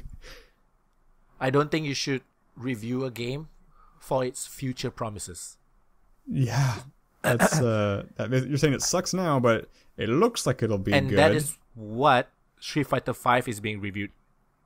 The way it's being reviewed. Rock, paper, shotgun. Because I believe that critics are giving it like a 8 out of 10 on average. And the game is just so bad because there's so many things missing. Like you can't... yeah. Yes, we understand that the features are promised. You can review certain aspects of it. Yeah, like, I'm pretty sure the gameplay is just as tight. I'm pretty sure. Yeah, like if the movesets were bad, that would be something that would be good to know. But I haven't heard anybody actually complaining about that. So maybe I'll pick up We Are Dwarves. It's only $15, and it does the thing that I love when you combine fantasy and sci-fi. That's why I like Endless Legend. So maybe I'll check it out. I probably won't, but I might. I got a lot on my plate.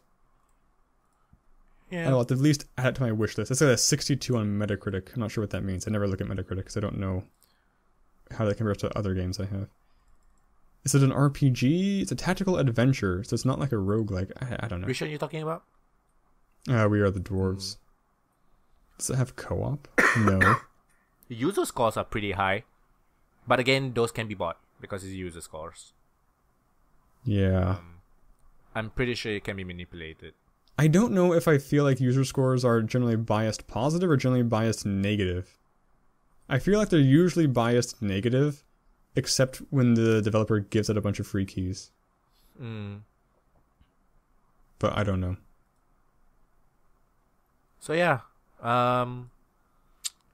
you make videos and you put them online, you narcissistic bastard. Where can people find your narcissistic videos? You can watch me talk to myself in a room at YouTube. Pretending to have friends.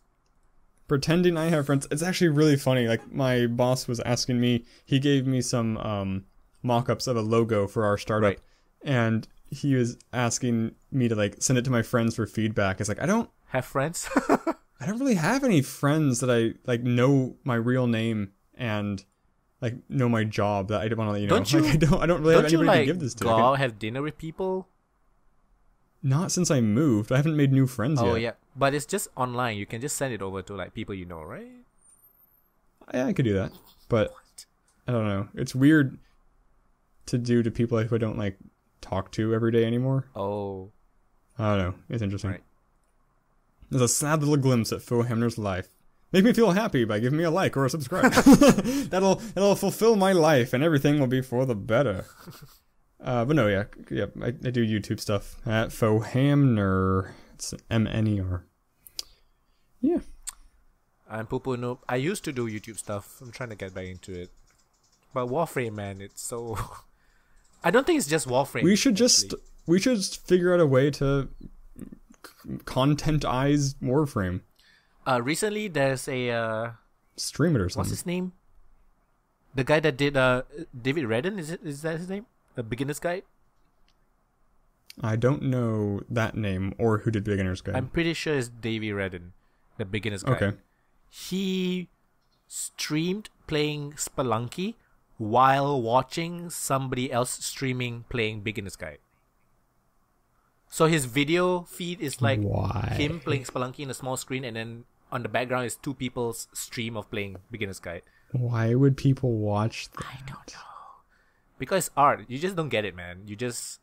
That's art. That's why I don't stream more, though. Maybe I should do what he does, though. The reason I don't stream more is because frequently when I'm doing something that's kind of boring, like farming in Warframe, I have a movie off on my other monitor, so I'm watching a movie, and I don't want people to like log into my stream and hear the audio from my movie. And I could use virtual audio cable to make it so they don't hear the movie, but then they'd be confused as to why I'm not talking, because I can't talk and watch a movie at the same time. Right. I could stream, watch a movie, and interact with chat at the same time, because my chat's not that active, but I don't think people would want that. I mean, so maybe what I need to do is set up something so that when people log in, it sends them a link to like watchtogether.com. So I'm watching all my movies through Watch Together, so they can join in, watch the movie with me, and watch me play at the same time. I should start doing that. I may do that just as an experiment. Although it's hard to experiment when your average stream viewer is less than one. Less than one. Like a half a person is watching you. Like just the legs no, watching like zero. I've had more than one, but I've had more streams with zero. I average 0.6 stream watch viewers. Because I don't do it regularly, Yeah. so people, it's very erratic. But that's super meta. I don't know. And if people ask you why are you Do you doing think it, it's a just good say idea? it's I art, should try that. and they don't get it because they're dumb. If It's like the it's like their fallback to everything. Oh, because you don't understand art and you're dumb. But that's another thing. The other thing that's bad is then even though I'm not monetizing it, I'm exploiting somebody else's YouTube video. Yeah. Like, is it fair for me to Yeah, it's not. capitalize on that? It's not fair. Definitely not. But I don't care. Can I get punished for it? That's the important question. Can I get caught? I need to know. So yeah. That's me. Yeah. Anything else? I think we just finished it, right? Did we? Yeah, I think we're done. We're beating a dead horse. We're whipping a dead horse. Gotta kill it. It's not dead enough. Yeah. Gotta pee on it. So yeah. Thank you for watching episode 30. Thank you for watching and listening. Never forget you audio listeners. Thank you for watching and listening to episode 39 of the playonultra podcast. Very sorry that we couldn't get the full cast again. Jeez. One of these days it'll when happen. they stop The being stars racist, will align. when these white people just stop oppressing every other race in the world just by being white. And male, you sexist motherfuckers, you misogynist pieces of shit. Is it white privilege or is it the white burden to be racist? Oh man, got a lot of racism to uphold. I can't wait for the Ghostbusters movie to come out and then just have all these racist and sexist discussions happening. I just can't wait for that. Gonna love. There's a lot of talk before Star Wars. I didn't really hear anything after Star Wars. I wonder if it's all gonna die down because John Boyega is playing the lead. We'll see. Is it because it's a black guy playing the lead? Yeah, that was the biggest source of outcry. Because why? Because the universe is only filled with white people. An article about it. What's the name? What is the name for it? It's like Chantler culture. Basically, so like in the past, if you wanted like young, hip, cool people, that was kind of synonymous with counterculture.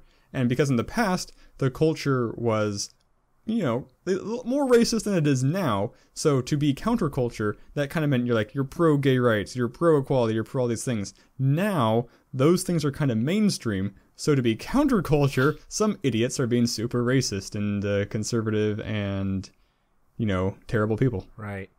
Totally makes sense. Yeah. Totally. But it's really grating when they are occasionally justified by people doing things like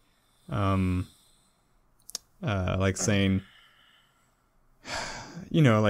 Black Hermione is a good example. It's like, Hermione's never described as white. Do you think it's racist that they cast her as a white girl in the movie? It's like, no, I don't think it's racist. They cast her as... I'm pretty sure they also mentioned that she's white at some point.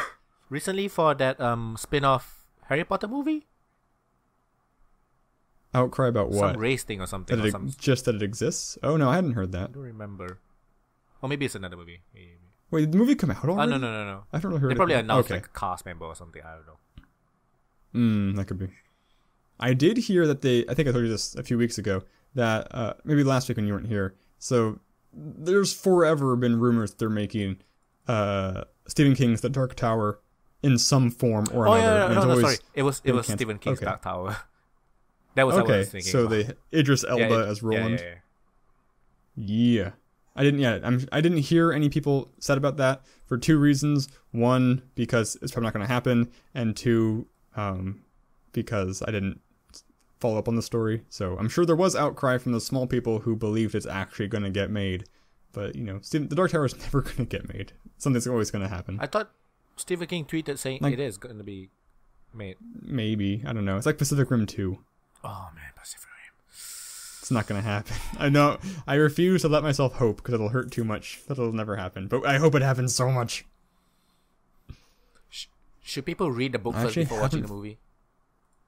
I don't know. I mean, the book's always better, but if you read the book first, it means you're not going to enjoy the movie as much, almost without exception. Right. Like, I probably would have liked Deadpool a lot more if I hadn't read any Deadpool comics. So, okay. That's episode 39 of the playonultra podcast. Yes. And now, the wrap up for the second time. Goodbye. Bye-bye.